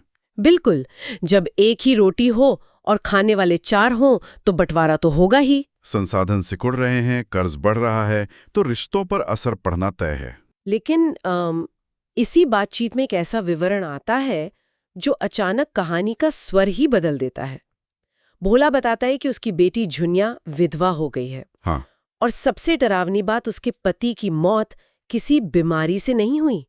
वो बंबई में दूध की दुकान चलाता था और हिंदू मुस्लिम दंगों में छुरेबाजी का शिकार हो गया। ये एक झटके की तरह लगता है, लेकिन ये समझना जरूरी है कि वो बंबई में क्यों था। क्यों था? वो खलियानों के लुटने का ही परिणाम था। जब गांव में किसानी से पेट नहीं भरता तो इंसान मजबूर होकर शहर पलायन करता है। पैसे कमाने गया और सांप्रदायिक हिंसा का शिकार हो गया, जिससे उसका कोई लेना देना भी नहीं था। यह सच में उस रोमानियत को तोड़ देता है कि गांव शांत और सुरक्षित होते हैं। मतलब बाहरी दुनिया की नफरत हजारों मील दूर एक गांव के घर को भी तबाह कर रही है। हाँ, गांव अब कोई सुरक्षित द्वीप नहीं रह गए थे। राष्ट्रीय स्तर की उथल पुथल का सीधा असर इन गरीब किसानों पर पड़ रहा था। और इतनी भारी स्याह बातों के बाद जब वे भोला के घर पहुंचते हैं तो माहौल अचानक बदल जाता है। झुनिया सामने आती है, पानी और चिलम लेकर। हाँ, और गोबर और झुनिया के बीच जो संवाद होता है वो चौंकाने वाला है। बहुत ही व्यंग्यात्मक और हल्का फुल्का। झुनिया गोबर से तिरछी नजरों से कहती है, मेहमान काहे के? पड़ोसी साल भर में एक बार भी सूरत न दिखाए तो मेहमान ही है। और गोबर भी उसी चंचलता से जवाब देता है। इतनी सारी चिंताओं और खौफनाक कहानियों के बीच ये संवाद जैसे घुटन भरे कमरे में ठंडी हवा का झोंका है। देखिए, झुनिया का चरित्र यहाँ बहुत महत्वपूर्ण है। वो समाज द्वारा विधवाओं पर थोपी गई जीवित लाश वाली छवि को नकारती है। बिल्कुल, उसमें एक जीवंतता है। और गोबर भी, जो कुछ देर पहले पूरी दुनिया से लड़ रहा था, झुनिया को देखकर एक अलग ही दुनिया में पहुंच जाता है। और उसी समय उसकी नजर भोला की उस गाय पर पड़ती है। वो गाय इतनी सुंदर है कि गोबर मंत्रमुग्ध हो जाता है। और भोला वादा करता है कि अगले दिन गोबर आकर गाय ले जाए। ये दृश्य बहुत कुछ कहता है। हाँ, ये मानवीय अस्तित्व की मूल प्रवृत्तियों को स्थापित करता है। व्यवस्था चाहे जितनी निर्दयी हो, इंसान के भीतर जीवन की इच्छा, प्रेम और उम्मीद कभी नहीं मरती। गोबर सिर्फ एक पशु नहीं है, वो एक नई शुरुआत की उम्मीद है। बिल्कुल। गोबर और झुनिया का वो आकर्षण साबित करता है कि निराशा के गहरे समंदर में भी जीवन अपनी राह खोज ही लेता है। तो इस पूरी चर्चा को अगर हम समेटें तो इन स्रोतों ने हमारे सामने एक ऐसा एक्सरे रखा है जिसे नजरअंदाज करना नामुमकिन है। सही बात है। कोई भी पात्र पूरी तरह से सफेद या काला नहीं है। हाँ, गोबर का खौलता गुस्सा, होरी की कूटनीति, धनिया का पिघलना, भोला का दर्द, सब बस अपना अस्तित्व बचाने की कवायद है। वे सभी एक गहरे भूरे रंग के यथार्थ में जी रहे हैं, जहां सही और गलत उनकी भूख से तय होते हैं। और यही बात श्रोताओं के लिए एक बहुत ही बेचैन करने वाला सवाल पीछे छोड़ जाती है। एक ऐसा समाज जो पूरी तरह से शोषण पर टिका हो, जहां बुनियादी सम्मान जैसे एक गाय पाना, उसके लिए भी हेरफेर और चालाकी का सहारा लेना पड़े। क्या वहां कोई भी इंसान पूरी तरह से ईमानदार या नैतिक बना रह सकता है? बहुत गहरा सवाल है। या फिर नैतिकता सिर्फ उन लोगों की विलासिता है जिन्हें इस बात की कोई चिंता नहीं होती कि कल उनके घर में खाने के लिए गेहूं होगा या फिर वही सख्त खुरदरा जौ? सोचिएगा जरूर। सोचिए, एक ऐसी स्थिति जहां एक परिवार में सालों बाद कोई बहुत बड़ी खुशी आने वाली हो। हाँ, मतलब कोई ऐसी चीज जिसका बहुत बेसब्री से इंतजार हो। बिल्कुल। घर में एक नई बहुप्रतीक्षित और कीमती चीज कदम रखने वाली हो। तो ऐसे में क्या होना चाहिए? जाहिर है लोग जश्न मनाएंगे, मिठाइयाँ बांटेंगे। सही कहा, परिवार के सदस्यों को तो एक दूसरे के गले लगना चाहिए। लेकिन जरा सोचिए, तब क्या हो जब यही सबसे बड़ी खुशी उसी दिन उस परिवार के हमेशा के लिए टुकड़े कर दे? अरे, ये तो बहुत ही भयानक स्थिति हो जाएगी, है ना? आज के इस गहन अध्ययन में हम कुछ ऐसे ही हैरान कर देने वाले स्रोतों पर चर्चा करने वाले हैं। ये एक भारतीय गांव के एक ऐसे परिवार की कथा है जहां महज 80 रुपए की एक गाय का आना पूरे घर और समाज की जड़ों को इस तरह हिलाकर रख देता है कि खून के रिश्तों की असलियत सामने आ जाती है। देखिए, इस कथा को केवल एक गाय के इर्द गिर्द बुनी गई घटना समझना बड़ी भूल होगी।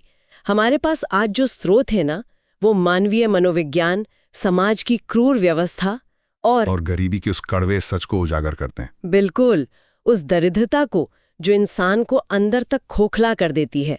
ये स्रोत बहुत गहराई से दर्शाते हैं कि जब सिर पर भारी कर्ज चढ़ा हो और समाज में प्रतिष्ठा या सम्मान पाने की अंधी लालसा हो, तो कैसे एक ही झटके में भाइयों के बीच का प्रेम और विश्वास ढह सकता है। सही बात है। और हमारी इस चर्चा का मुख्य उद्देश्य भी यही है। हम ये समझने की कोशिश करेंगे कि आखिर कैसे एक ही दिन के भीतर एक परिवार के लिए सबसे बड़ी उपलब्धि उनके सबसे भयानक विवाद में तब्दील हो जाती है। हाँ, और ये देखना बहुत दिलचस्प होगा कि कैसे एक 80 रुपए की गाय, जिसे किसी पवित्र मन्नत की तरह मांगा गया था, वही गाय भाइयों के बीच हुए बंटवारे के पुराने दर्द को खुरेद देती है और पैसों की चोरी के उन दबे हुए रहस्यों को अचानक सारेआम कर देती है। ये कहानी हमें उस ग्रामीण समाज के ताने बाने में ले जाती है जहां सम्मान और अस्तित्व की लड़ाई हर रोज लड़ी जाती है। तो इस उथल पुथल को समझने के लिए हमें उस रात से शुरुआत करनी होगी जब ये बहुप्रतीक्षित गाय घर आने वाली है। मुख्य पात्र जो है हमारा होरी, वो अपने घर के बाहर नीम के पेड़ के नीचे अपनी खाटिया पर लेटा हुआ है। ऊपर खुला आसमान है, लेकिन उसकी आंखों में नींद का नमो निशान नहीं है ना? हाँ, बिल्कुल नहीं है। उसका दिमाग एक अजीब सी कश्मकश में लगातार दौड़ रहा है। उसकी चिंताएं बहुत ही विचित्र लगती हैं शुरू में, पर उस परिवेश के हिसाब से बेहद वास्तविक भी हैं। हाँ, होरी लेटे लेटे बस यही हिसाब लगा रहा है कि गाय को बांधा कहाँ जाए। सही बात है, क्योंकि अगर वो उसे बाहर द्वार पर बांधता है तो गांव वालों की बुरी नजर लग जाएगी। और उस समय के समाज में ये टोटका या अंधविश्वास बहुत गहरा था कि भाई अगर किसी बाहरी व्यक्ति ने दाह या जलन से देख लिया तो गाय का दूध सूख जाएगा। हाँ, और दूसरी ओर अगर वो गाय को घर के भीतर आंगन में बांधता है तो वहां जगह इतनी कम है कि बड़ी मुश्किल होगी। दोनों ही सूरतों में वो परेशान है। यानी आगे कुआं पीछे खाई। लेकिन मुझे लगता है कि होरी की ये बेचैनी केवल गाय के स्थान को लेकर नहीं है। क्या कहती हैं आप? मैं पूरी तरह सहमत हूँ। ये उस अथाह मानसिक दबाव का सीधा परिणाम है जो जीवन भर अभाव में रहने वाला व्यक्ति महसूस करता है। होरी एक ऐसा इंसान है जिसने हमेशा संसाधनों की घोर कमी झेली है, और अब अचानक से उसके हाथ एक बहुत बड़ी संपत्ति लगने वाली है। वहीं तो ये नींद न आना उस संपत्ति को खो देने या उस खुशी को किसी की नजर लग जाने के गहरे डर को दर्शाता है। देखिए, दारिद्रता में जब अचानक खुशी आती है ना, तो वो अपने साथ एक बहुत बड़ी घबराहट भी लाती है। क्या बात है। और इसी बिंदु पर उसकी पत्नी धनिया, उसका दृष्टिकोण देखना भी बहुत दिलचस्प है। हाँ, धनिया होरी के इस भोलेपन और हर किसी पर आंख मूंदकर भरोसा कर लेने की आदत को मूर्खता मानती है। धनिया स्वभाव से बहुत यथार्थवादी और खरी बात कहने वाली महिला है। उसे अच्छी तरह पता है कि उनके घर की असल आर्थिक स्थिति क्या है और ये गाय उनकी हैसियत से कितनी बाहर की चीज है। आर्थिक स्थिति का जो विवरण स्रोतों में मिलता है वो तो सच में रोंगटे खड़े कर देने वाला है। होरी के सिर पर महाजनों के कर्ज का एक ऐसा पहाड़ है जिससे वो शायद ही कभी बाहर निकल पाए। जैसे वो कहाँ का महाजन मंगरू है ना? हाँ, मंगरू का 7 रुपए का कर्ज बढ़कर 300 रुपए हो गया है। बाप रे, 300! और इतना ही नहीं, पंडित दाता दिन से लिए गए 30 रुपए अब 100 बन चुके हैं। दुलारी साहुआइन का कर्ज भी दिन ब दिन बढ़ता ही जा रहा है। ये कोई साधारण ब्याज तो लगता नहीं है। बिल्कुल नहीं। ये उस दौर की महाजनी व्यवस्था का वो जाल है जो पीढ़ियों तक किसानों को अपना गुलाम बनाए रखता था। और इन सब के ऊपर होरी की बेटी सोना अब विवाह के योग्य हो गई है। उसका एक अलग और बहुत भारी सामाजिक दबाव उस पर है। मतलब देखिए, ये स्थिति तो कुछ वैसी ही लगती है जैसे किसी व्यक्ति के घर की छत बारिश में टपक रही हो, अगले दिन के राशन का कोई जुगाड़ ना हो और वो उधार मांगकर अपने दरवाजे पर एक हाथी बांधने का शौक पाल ले। एकदम वही बात है जैसे आज के जमाने में कोई ईएमआई पर लग्जरी कार खरीद ले जबकि रेंट देने के पैसे ना हो, सिर्फ इसलिए ताकि पड़ोसियों के सामने रसूख बन सके। सही उदाहरण दिया आपने। तो यहाँ एक बड़ा सवाल उठता है कि जब सिर पर कर्ज का इतना भयानक बोझ लदा है, घर में जवान होती बेटियां हैं, तो ऐसे समय में 80 रुपए की गाय लाने का ये जोखिम उठाना आखिर किस तर्क से सही ठहराया जा सकता है? क्या ये पूरी तरह से एक आत्मघाती कदम नहीं है? आर्थिक दृष्टिकोण से तो देखिए, ये पूरी तरह से एक विनाशकारी कदम ही है। लेकिन इसे समझने के लिए हमें उस दौर के ग्रामीण समाज के मूल्यों को खंगालना होगा। अच्छा, वो कैसे? उस परिवेश में गाय केवल एक दुधारू पशु नहीं है। गाय एक प्रतीक है आर्थिक सुरक्षा का, समाज में ऊंचे रुतबे का और सबसे बढ़कर मर्यादा का। यानी स्टेटस सिंबल थी उस वक्त। बिल्कुल। होरी के लिए ये गाय एक सम्मान के मेडल की तरह है। उसे लगता है कि जब उसके दरवाजे पर एक शानदार गाय बंधेगी तो गांव के लोग उसे महज एक गरीब किसान नहीं बल्कि होरी महतो कहकर सम्मान देंगे। ओ, तो ये आत्मसम्मान की भूख है। हाँ, एक ऐसी भूख जिसे सालों की गरीबी और महाजनों की गालियों ने बुरी तरह कुचल दिया है। होरी अपना अस्तित्व इसी सम्मान में तलाश रहा है। कहने का अर्थ यह है कि ये मामला पेट भरने से ज्यादा अपनी प्रतिष्ठा बचाने का है, और इसी प्रतिष्ठा को हासिल करने की जद्दोजहद में होरी को किस तरह के दर्दनाक समझौते करने पड़ते हैं, ये स्रोत के अगले हिस्से में बहुत स्पष्ट रूप से उभर कर आता है। सही कहा। अब घर में नई गाय लानी है तो कुछ ना कुछ तो बेचना ही होगा। घर का खर्च चलाने और इस नए सम्मान का बोझ उठाने के लिए होरी को अपने हिस्से के बांस बेचने पड़ते हैं। और बांस बेचने का ये सौदा ही वो चिंगारी साबित होता है जो संयुक्त परिवार के बिखराव की दरारों को आग में बदल देता है। इस सौदे की बारीकियां बहुत महत्वपूर्ण है। होरी दमदी बांसपोर, जिसे गांव में चौधरी कहा जाता है, उसके साथ सौदेबाजी करता है। होरी अपने बांसों के लिए 20 रुपए सैकड़ा मांगता है ना? हाँ, लेकिन चौधरी 15 रुपए से 1 कौड़ी ज्यादा देने को तैयार नहीं होता। होरी की मजबूरी इतनी गहरी है कि अंततः उसे 15 रुपए में ही यह सौदा तय करना पड़ता है। ये उसकी बेबसी पर एक तरह से पहला प्रहार है। और जैसी चौधरी कुल्हाड़ी लेकर बांस काटने के लिए आगे बढ़ता है, अचानक एक नया तूफान खड़ा हो जाता है। बिल्कुल। होरी के छोटे भाई हीरा की पत्नी पुनी अपने घूंघट के भीतर से चीखती हुई वहां पहुंचती है और वो चौधरी को बांस काटने से रोक देती है। पुन्नी का इस तरह से दखल देना काफी चौंकाने वाला है। लेकिन पुनी का यह हस्तक्षेप महज कुछ बांस की लकड़ियों को बचाने के लिए नहीं है। ये असल में उस संयुक्त परिवार के मानसिक रूप से टूट जाने का प्रतीक है, जिसे उस समाज में अलगाव झा या बंटवारा कहा जाता था। यानी कानूनी या भौतिक रूप से संपत्ति का बंटवारा भले ही हो चुका हो, लेकिन खेत की सीमाओं और पारिवारिक अधिकारों को लेकर अभी भी दिलों में गहरी कड़वाहट है। हाँ, और एक भयंकर भ्रम भी बना हुआ है। दोनों भाइयों का परिवार एक दूसरे पर अविश्वास करता है और ये बांस का झुरमुट उस अविश्वास का अखाड़ा बन गया है। इसके बाद जो घटित होता है वो तो और भी हैरान करने वाला है। पुनी और उस बाहरी व्यक्ति चौधरी के बीच की बहस अचानक हाथापाई में बदल जाती है। सही में पुन्नी आपे से बाहर होकर चौधरी पर अंधाधुंध वार करने लगती है। चौधरी, जो कि बस अपना काम कर रहा था, खुद को बचाने के लिए उसे पीछे धकेलता है, जिससे पुन्नी जमीन पर गिर पड़ती है। और ये देखकर होरी तुरंत बीच बचाव करने दौड़ता है। लेकिन यहाँ एक बात मुझे बिल्कुल समझ नहीं आई। क्या बात? जब पुन्नी का पति हीरा वहां दौड़ कर आता है तो वो अपनी पत्नी पर हमला करने वाले उस बाहरी आदमी चौधरी से लड़ने के बजाय अपनी ही पत्नी पुन्नी पर आग बबूला हो जाता है। हाँ, ये एक बहुत अजीब स्थिति लगती है। वो उसे ही पीटने की धमकी देने लगता है। क्या उसे इस बात का डर था कि चौधरी उससे भी लड़ पड़ेगा? नहीं, बात शारीरिक डर या चौधरी की ताकत की बिल्कुल नहीं है।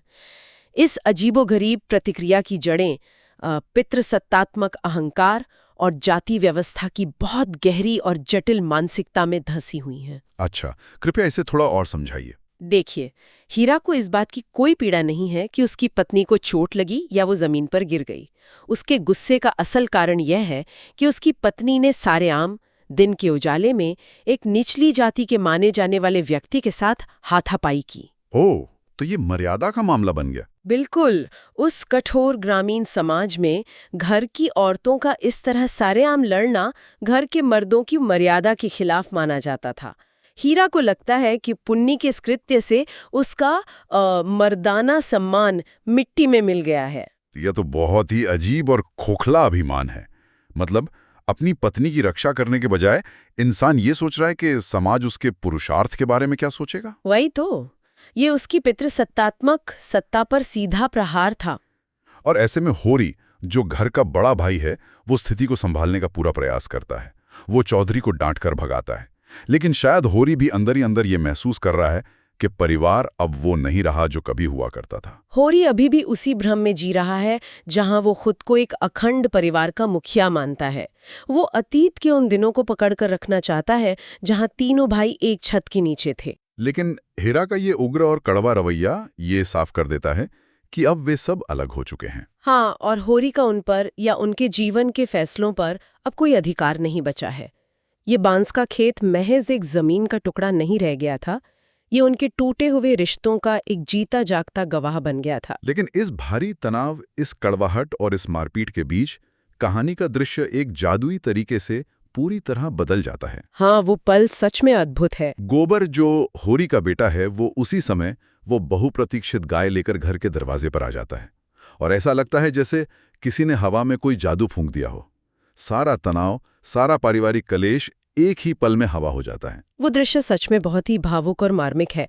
घर की छोटी बच्चियां सोना और रूपा, उनकी खुशी का कोई परावार नहीं रहता। वे गाय की चारों ओर खुशी से नाचने लगती हैं। लेकिन सबसे बड़ा और मनोवैज्ञानिक रूप से सबसे दिलचस्प बदलाव तो धनिया के व्यवहार में आता है ना। बिल्कुल। धन्या, जो कुछ ही क्षण पहले अपने भाग्य को कोस रही थी, अपने देवरेवारों की कड़वाहट और दुनिया भर के अभावों से तंग आ चुकी थी, वो इस गाय को देखते ही एक अलग ही दुनिया में पहुंच जाती है। हाँ, उसका सारा आक्रोश पिघल जाता है। सच में कहते हैं धनिया के भीतर का सारा कड़वापन जैसे धूल कर साफ हो जाता है।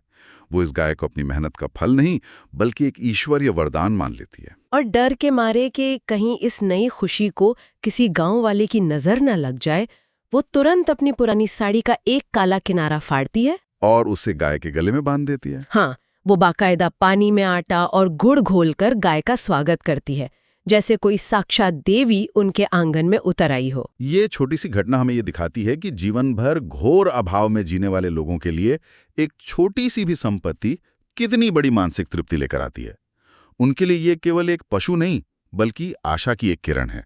लेकिन विडंबना देखिए कि इसी नई खुशी के साथ तुरंत एक नया विवाद जन्म लेता है। गाय को बांधने की जगह का विवाद, जहां होरी और धनिया की सोच एकदम विपरीत दिशाओं में भागती हैं। हाँ, होरी अड़ जाता है कि गाय को बाहर द्वार पर ही बांधा जाएगा। वो बहुत गर्व से कहता है कि ये कोई मामूली देसी गांव नहीं है। उसका बस चले तो वो पूरे गांव को न्योता देकर बुलाए और दिखाए।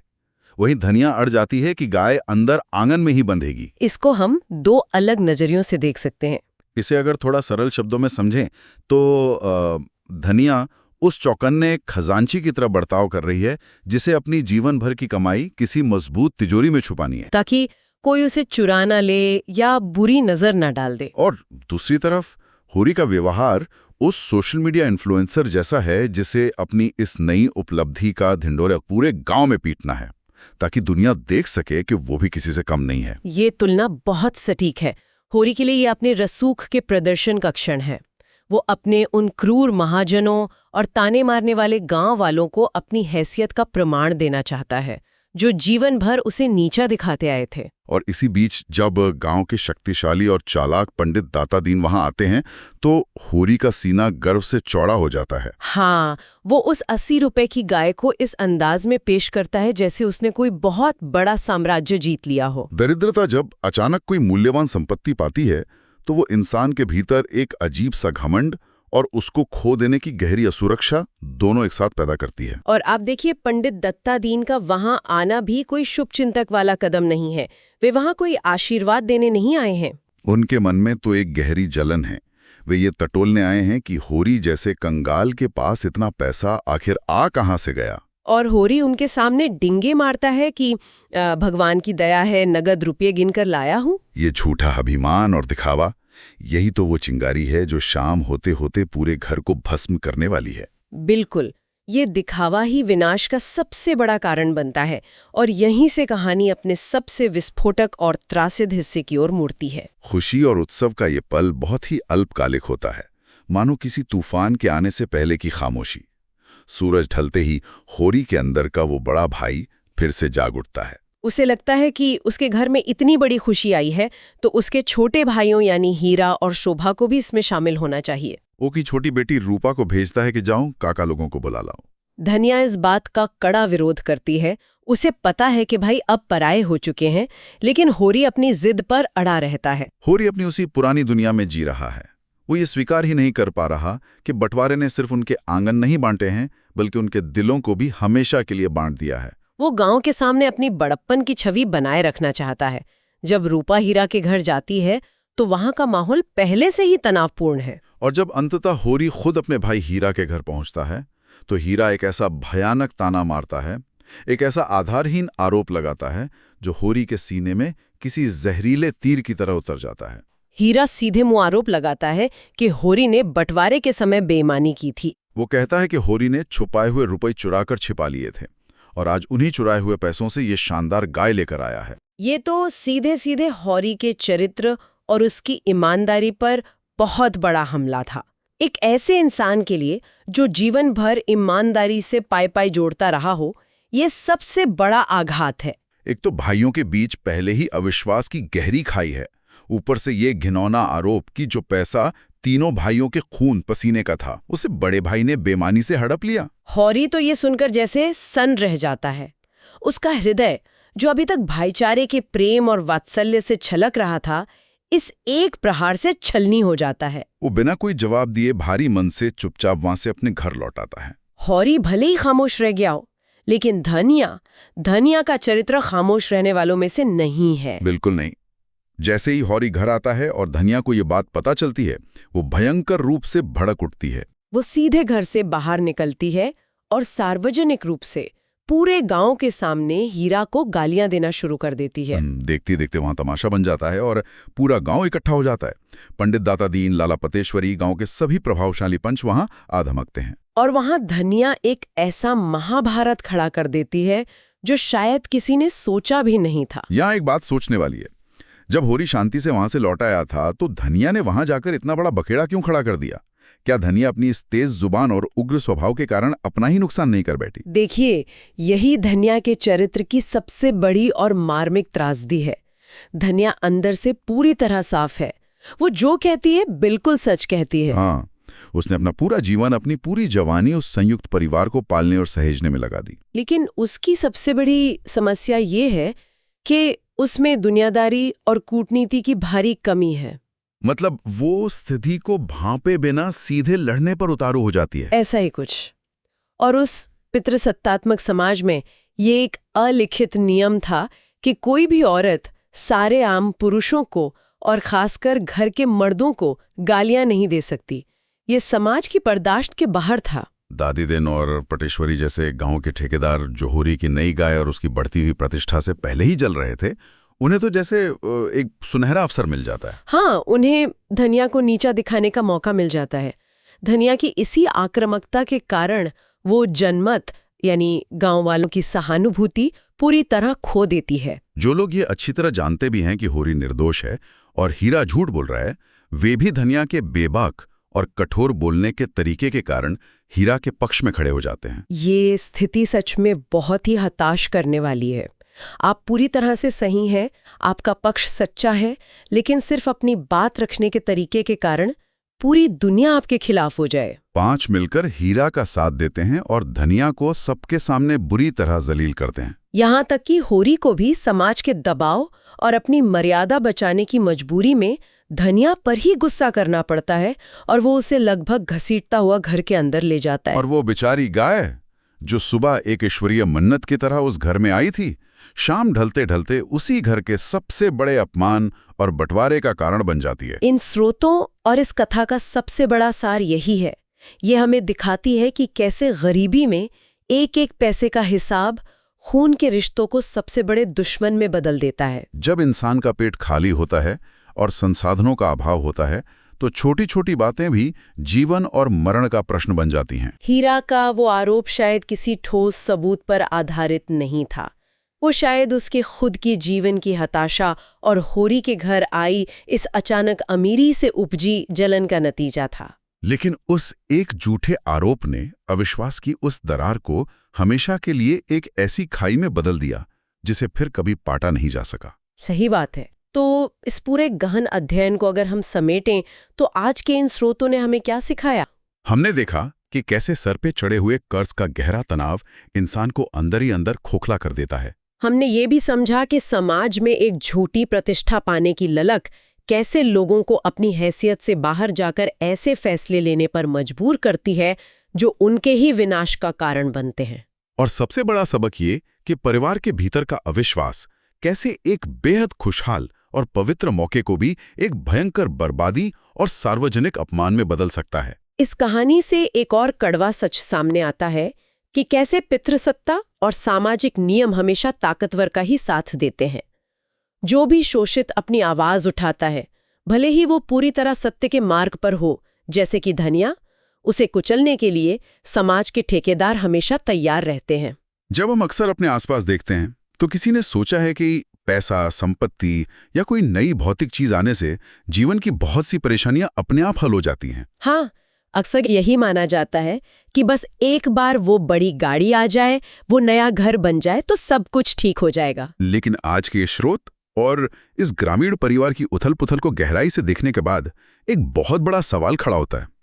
क्या वास्तव में नई भौतिक चीजें एक अंदर से टूट चुके परिवार को वापस जोड़ सकती हैं? या फिर ये संपत्तियां और सफलताएं केवल उन दरारों को और ज्यादा चौड़ा कर देती हैं जो रिश्तों में पहले से मौजूद थीं? अगली बार जब कोई अपनी नई सफलता का बहुत ज्यादा दिखावा करते हुए दिखे ना, तो ये सोचने वाली बात है कि उस चकाचौंध और भारी दिखावे के ठीक पीछे असुरक्षा और अकेलेपन की कितनी गहरी खाई छिपी हो सकती है। ये सचमुच एक बहुत ही गहरा और विचार करने योग्य प्रश्न है। संपत्ति कभी भी संवाद और विश्वास का विकल्प नहीं बन सकती। आज के इस गहन अध्याय में हमारे साथ जुड़ने के लिए बहुत बहुत धन्यवाद। उम्मीद है इस विस्तार से की गई चर्चा ने पुरानी मान्यताओं को एक नए नजरिए से देखने पर विवश किया होगा। फिर मिलेंगे किसी और दिलचस्प चर्चा में। और अंत में बस इतना ही, जो आधुनिक मशीनें इंसान के शरीर की टूटी हुई हड्डियां तो साफ साफ दिखा देती हैं, लेकिन अफसोस टूटते हुए रिश्तों के दर्द को मापने की कोई मशीन आज तक नहीं बनी। जरा एक परिदृश्य की कल्पना कीजिए। एक युवा महिला एक रिश्ते में अपनी शर्तें रख रही है। अच्छा। हाँ, और वो बिल्कुल साफ शब्दों में कह रही है कि अगर तुम दूसरी औरतों की तरफ देखोगे तो मैं भी दूसरे आदमियों की तरफ देखूंगी। अरे बाप रे, ये तो बहुत ही बोल्ड है। बिल्कुल, वो कहती है कि मुझे 100% वफादारी चाहिए, वरना ये रिश्ता मुझे मंजूर नहीं।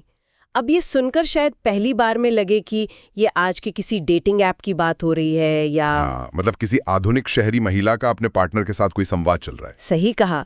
लेकिन क्या हो अगर मैं कहूँ कि ये शर्तें भारत के एक छोटे से गांव की एक साधारण, गरीब और कामकाजी लड़की ने रखी थीं। क्या बात कर रहे हैं? हाँ, और वो भी आज से लगभग 100 साल पहले। ये वाकई में किसी को भी हैरान कर देने वाली बात है। मतलब अक्सर हम ये मान लेते हैं कि महिलाओं के अधिकारों या उनकी व्यक्तिगत स्वतंत्रता की बातें केवल आधुनिक युग या पश्चिमी विचारों की देन है। बिल्कुल, और इसीलिए आज के इस गहन विश्लेषण में हम एक ऐसी साहित्यिक यात्रा पर निकलने वाले हैं जो इस गलतफहमी को पूरी तरह से तोड़ देगी। एकदम सही। हम मुंशी प्रेमचंद के क्लासिक उपन्यास गोदान के एक बेहद दिलचस्प और विद्रोही अंश के पन्नों में उतर रहे हैं। बहुत ही शानदार किताब है। हाँ, मतलब ये सिर्फ एक कहानी नहीं है, बल्कि 1930 के दशक के भारतीय समाज का एक ऐसा हाई डेफिनेशन एक्सरे है जिसमें जातिगत पाखंड, सत्ता की खेल और जेंडर इक्वालिटी के मुद्दे बहुत ही बेबाकी से उभर कर आते हैं। चलिए इसे थोड़ा विस्तार से समझते हैं। आखिर इस कहानी में ऐसा क्या है जो आज भी हमें इतना प्रासंगिक लगता है? देखिए, अगर हम इस अंश के मूल स्वरूप को देखें तो ये गोबर और झुनिया के बीच की बातचीत है। हाँ, गोबर और झुनिया। बिल्कुल। गोबर एक युवा ग्रामीण लड़का है और झुनिया एक निडर, अनुभवी और जीवन के कड़वे सच को समझने वाली युवती है। जो अपना दिमाग रखती है। सही बात है। ये दोनों एक गाय लेकर रास्ते पर साथ चल रहे हैं। अब सतह पर ये केवल एक हल्की फुल्की प्रेम वार्ता या फ्लर्टेशन लग सकता है। हाँ, शुरुआत में तो ऐसा ही लगता है। बिल्कुल, लेकिन जैसे जैसे उनकी यात्रा आगे बढ़ती है, ये बातचीत एक बहुत ही गहरे सामाजिक विमर्श में बदल जाती है। तो मतलब कहानी की शुरुआत कैसे होती है? गोबर के अंदर अचानक एक शारीरिक आकर्षण जागता है। हाँ, वो जवानी का जोश। बिल्कुल। किताब में इसका बड़ा ही शानदार वर्णन है कि कैसे उसके भीतर का सोया हुआ शिकारी जानवर जाग उठता है। जवानी का जोश उस पर हावी है। और जब झुनिया उससे पूछती है कि वो भला उसके दरवाजे पर क्यों आएगा, तो गोबर बड़े ही चालाकी से खुद को एक भिक्षुक यानी भिखारी बताता है। हाँ, वो भिक्षुक वाला डायलॉग। हाँ, वो कहता है कि अगर भिक्षुक को एक ही द्वार पर भरपेट मिल जाए तो वो दर दर क्यों घूमेगा। हाँ, और यहाँ गोबर का ये रूपक बहुत कुछ कहता है। वो खुद को विनम्र दिखाने की कोशिश कर रहा है, लेकिन असल में ये पुरुष वर्चस्व की वही पुरानी सोच है कि सब कुछ बैठे बिठाए मिल जाए। बिल्कुल, जहां वो सब कुछ आसानी से पा लेना चाहता है। लेकिन जुनिया इस भिक्षुक और शिकारी वाले रूपक को तुरंत ही पलट देती है। अरे वाह। हाँ, यहाँ जो सबसे आकर्षक बात है वो ये है कि जुनिया इस सतही आकर्षण को तुरंत एक बहुत ही गंभीर सौदे में बदल देती है। मतलब सीधे काम की बात। एकदम। अरे वो कहती है कि भिक्षुक तो 10 द्वारों पर जाता है, तब जाकर उसका पेट भरता है।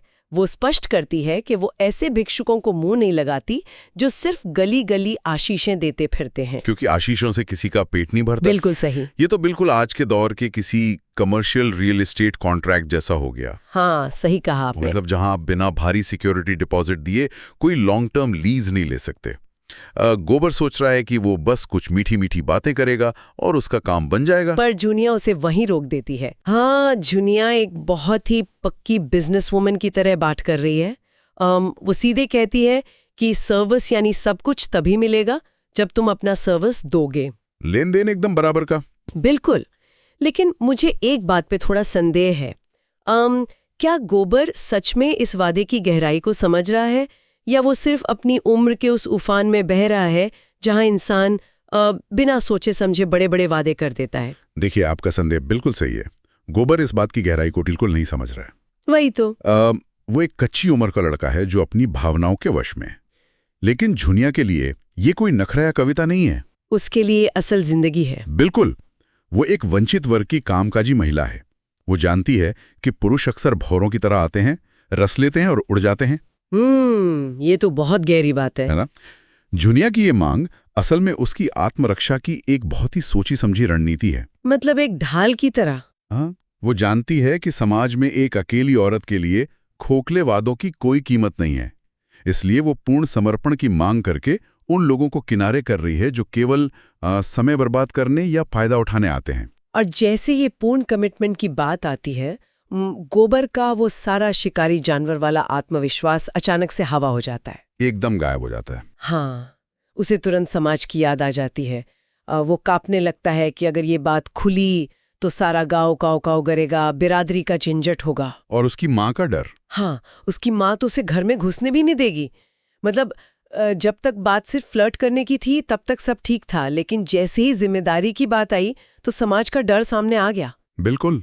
जब भी किसी रिश्ते को सामाजिक मान्यता देने की बात आती है तो सबसे बड़ी बाधा हमेशा ये तथाकथित समाज ही होता है। सही कहा। लेकिन झुनिया इस डर को जिस तार्किकता के साथ बेनकाब करती है वो देखने लायक है।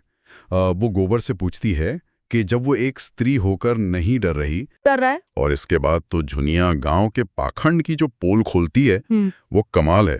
वो गांव में किसी इन्वेस्टिगेटिव जर्नलिस्ट की तरह काम कर रही है। हाँ, उसके पास सबकी खबर है। बिल्कुल।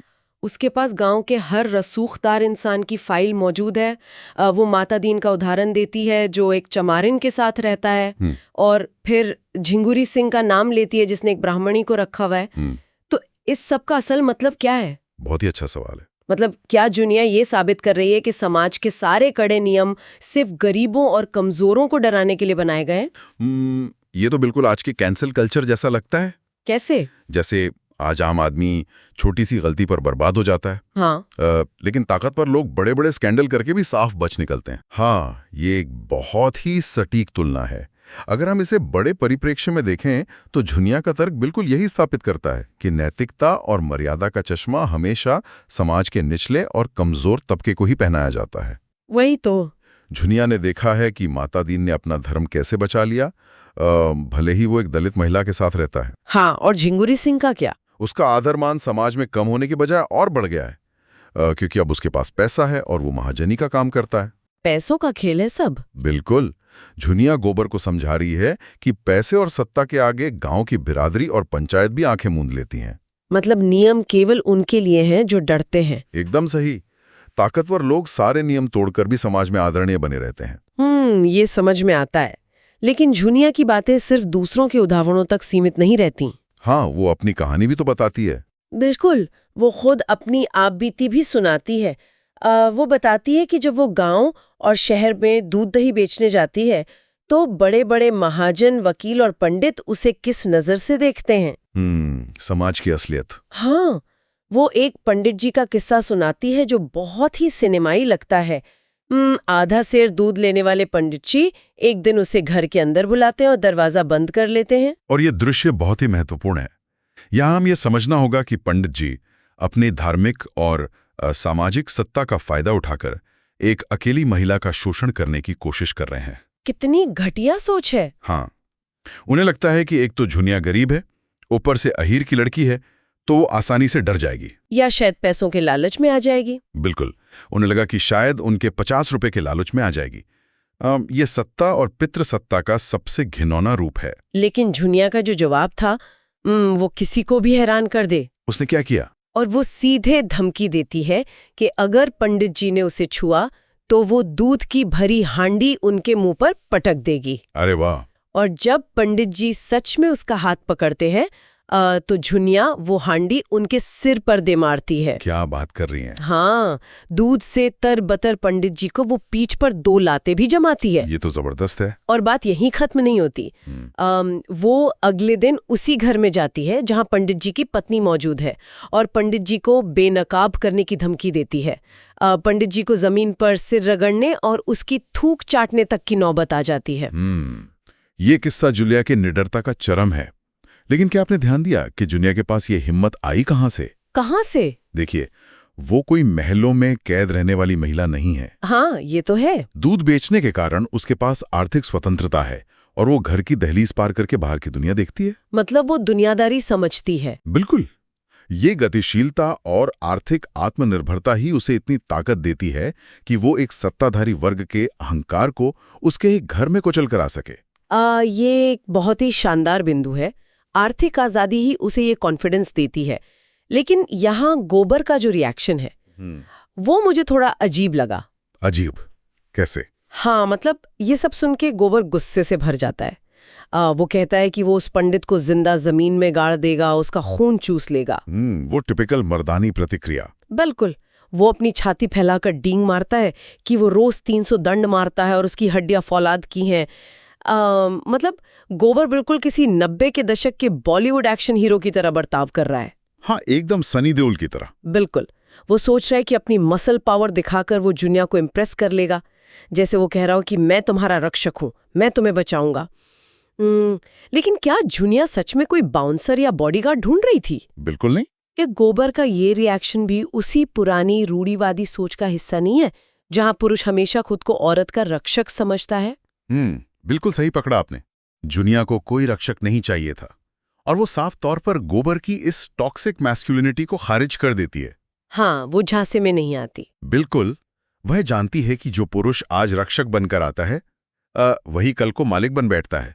वो कहती है कि अगर उसे सिर्फ मारपीट करने वाला आदमी चाहिए होता तो ऐसे बहुत मिल जाते। सही बात है। जुनिया गोबर की इन डींगों को पूरी तरह से अनसुना कर देती है। वो स्पष्ट करती है कि उसे शारीरिक सुरक्षा से ज्यादा मानसिक और वैचारिक सम्मान की तलाश है। से बराबरी चाहिए। हाँ, उसे ऐसा इंसान चाहिए जो उसके गुण देखे, जो उसे समझे। वो कहती है कि पुरुष सुंदर औरत देखकर लार टपकाने लगते हैं, लेकिन ये सिर्फ उनका लालच है। उसे रक्षक नहीं बल्कि एक सच्चा जीवन साथी चाहिए जो उसके साथ बराबरी का व्यवहार करे। और ये बराबरी की बात सिर्फ गांव के परिवेश तक सीमित नहीं रहती। यहाँ ये बात सच में बेहद दिलचस्प हो जाती है। क्या बात होती है आगे? जब झुनिया शहर की दुनिया का जिक्र करती है। अच्छा, वो शहर वाली लड़कियां। हाँ, वो बताती है कि कैसे वो लड़कियां कोट पतलून पहनकर घोड़े की सवारी करती हैं, खुलेआम मर्दों के साथ सैर करती हैं और शादी नहीं करती। ये तो उस जमाने के हिसाब से बहुत बड़ी बात थी। बिल्कुल। वे अपने पिता की भी नहीं सुनती और कहती हैं कि हम अपने मन की रानी हैं, हम जो हमारी इच्छा होगी वो हम करेंगी। ये 1930 के दशक के हिसाब से एक बहुत ही अलग तस्वीर है। हाँ, क्योंकि झुनिया का अनुभव केवल गांव के पंडितों तक सीमित नहीं है। उसने बहुत कुछ देखा है। बिल्कुल। उसने शहर के अमीर वर्गों का जीवन भी देखा है। उसने देखा है कि कैसे पैसे वाले लोग समाज के नियमों को अपने हिसाब से तोड़ते मरोड़ते हैं, और यही अनुभव उसे स्त्री पुरुष के समान अधिकारों पर एक निडर विचार देता है। और फिर इसी किस्से के बाद झुनिया वो बात कहती है जिसने इस पूरे विमर्श को एक अलग ही स्तर पे पहुंचा दिया। क्या कहती है वो? वो गोबर की आंखों में आंखें डालकर कहती है कि अगर मर्द इधर उधर लपके तो मेरी भी जो इच्छा होगी वो करूंगी। मर्द दूसरी औरतों के पीछे दौड़ेगा तो औरत भी जरूर मर्दों के पीछे दौड़ेगी। अरे बाप रे! मतलब ये सुनकर तो रोंगटे खड़े हो जाते हैं। ये तो महिलाओं के लिए सीधे सीधे एक समानता का घोषणा पत्र या मैनिफेस्टो ऑफ इक्वालिटी है। बिल्कुल है। क्या झुनिया उस समय में एक ऐसी शर्त नहीं रख रही है जो आज के इस आधुनिक दौर में भी कई लोगों को हजम नहीं होगी? ये एक बहुत ही महत्वपूर्ण प्रश्न खड़ा करता है। जुनिया का ये बयान पारंपरिक सतीत्व की पूरी धारणा को जड़ से ध्वस्त कर देता है। एकदम। सदियों से हमारे समाज ने ये नियम बनाया था कि वफादारी और पवित्रता का सारा बोझ सिर्फ औरत के कंधों पर होगा, और मर्द जो चाहे करे। वफादारी कोई एक तरफा बोझ नहीं है जिसे सिर्फ औरत उठाएगी। ये एक दो तरफा समझौता है। बिल्कुल। वो गोबर से स्पष्ट कहती है कि मर्द का हरजाईपन औरत को भी उतना ही बुरा लगता है जितना औरत का मर्द को। सही बात है, दर्द तो दोनों को होता है। हाँ, अगर तुम खुले खजाने करोगे तो वो छुप कर करेगी, लेकिन तुम उसे जलाकर सुखी नहीं रह सकते। ये विचार अपने आप में इतना क्रांतिकारी है क्योंकि ये वफादारी को नैतिकता के बजाय आपसी सहमति और बराबरी के तराजू पर तौलता है। ये सब सुनकर गोबर की हालत क्या होती है? वो तो सुन्न हो गया होगा। हाँ, वो तो बिल्कुल सन्न रह जाता है। उसके लिए एक पूरी तरह से नई दुनिया की बातें थीं। वो तो जैसे सम्मोहित हो जाता है। हाँ, जब दोनों गांव पहुंचते हैं तो जुनिया के घर के पिछवाड़े रात में मिलने का एक मौन समझौता होता है। गोबर जब अकेला अपनी गाय को हाँकता हुआ वापस जाता है तो उसे ऐसा लगता है मानो वो स्वर्ग से गिर पड़ा हो। क्या बात है। हाँ, वो सिर्फ जुनिया के शारीरिक रूप से नहीं बल्कि उसके कड़वे अनुभवों, उसकी निडरता और सबसे बढ़कर उसकी ज्ञान भरी बातों के जादू में पूरी तरह से बंध चुका है। और देखिए, ये सिर्फ गोबर के लिए ही एक नई दुनिया का दरवाजा नहीं था। जरा सोचिए उन लाखों पाठकों के बारे में जो 1936 में जब ये किताब छपी होगी तब इसे पढ़ रहे होंगे। हाँ, उनके लिए तो ये किसी झटके से कम नहीं होगा। बिल्कुल। प्रेमचंद ने एक ग्रामीण शोषित वर्ग की महिला के मुंह से ऐसे संवाद कहलवाए थे जो उस समय के बड़े बड़े बुद्धिजीवियों को भी चुनौती दे रहे थे। सच में साहित्य हमेशा समाज का आईना रहा है, लेकिन कभी कभी वो भविष्य की दिशा भी तय करता है। प्रेमचंद केवल कहानियां नहीं लिखते थे, वे समाज के उन आवरणों को नोच कर रख देते थे जिन्हें लोग संस्कृति या परंपरा के नाम पर ओढ़े रहते थे। बिल्कुल। और आज की ये चर्चा इसलिए भी इतनी महत्वपूर्ण है क्योंकि हम अक्सर ये मान बैठते हैं कि कंसेंट, जेंडर इक्वालिटी और पेट्रियार्की पर खुलकर बात करना सिर्फ आज के दौर की ही खोज है, जबकि ऐसा नहीं है। हाँ, लगभग एक सदी पहले लिखा गया ये साहित्य हमें दिखाता है कि ये मुद्दे तब भी उतनी ही स्पष्टता और बेबाकी से उठाए जा रहे थे। जुनिया का किरदार केवल एक गांव की लड़की का किरदार नहीं है, वो एक प्रतीक है। बिल्कुल, वो उन तमाम महिलाओं की आवाज है जो समाज के दोहरे मापदंडों को पहचान चुकी हैं और अब उसे स्वीकार करने को तैयार नहीं है। और सबसे बड़ी बात यह है कि जुनिया ये सब किसी पश्चिमी दर्शन को पढ़कर नहीं कह रही है। हाँ, उसने कोई किताबें थोड़ी पढ़ी। बिल्कुल नहीं। उसका ये ज्ञान उसकी अपनी जिंदगी की कठोर सच्चाइयों से निकला है। उसने दुनिया देखी है, अपना संघर्ष किया है, और उस संघर्ष से उसने ये निष्कर्ष निकाला है कि वफादारी और सम्मान बिना बराबरी के संभव नहीं है। आज की इस साहित्यिक यात्रा में हमने देखा कि कैसे दो लोगों के बीच की एक साधारण सी बातचीत समाज की गहरी बीमारियों का एक्सरे बन सकती है। बहुत ही सटीक बात कही आपने। जुनिया ने तो 1930 के दशक में ही स्पष्ट कर दिया था कि रिश्ते में वफादारी और नियम दोनों तरफ से समान होने चाहिए। श्रोताओं के लिए ये सोचने वाली बात है, अगर जुनिया आज के समाज में होती, जो खुद को बहुत आधुनिक और प्रगतिशील कहता है, तो क्या उसके इन बेबाक, निडर और स्पष्ट विचारों को पूरी तरह से स्वीकार किया जाता? ये एक बहुत बड़ा सवाल है ना? या फिर आज भी हम किसी न किसी रूप में उसी पुराने पाखंड को एक नए और चमकीले रैपर में लपेट कर जी रहे हैं, जहां नियम आज भी सुविधा के अनुसार ही तय होते हैं? इस सवाल पर विचार जरूर कीजिएगा।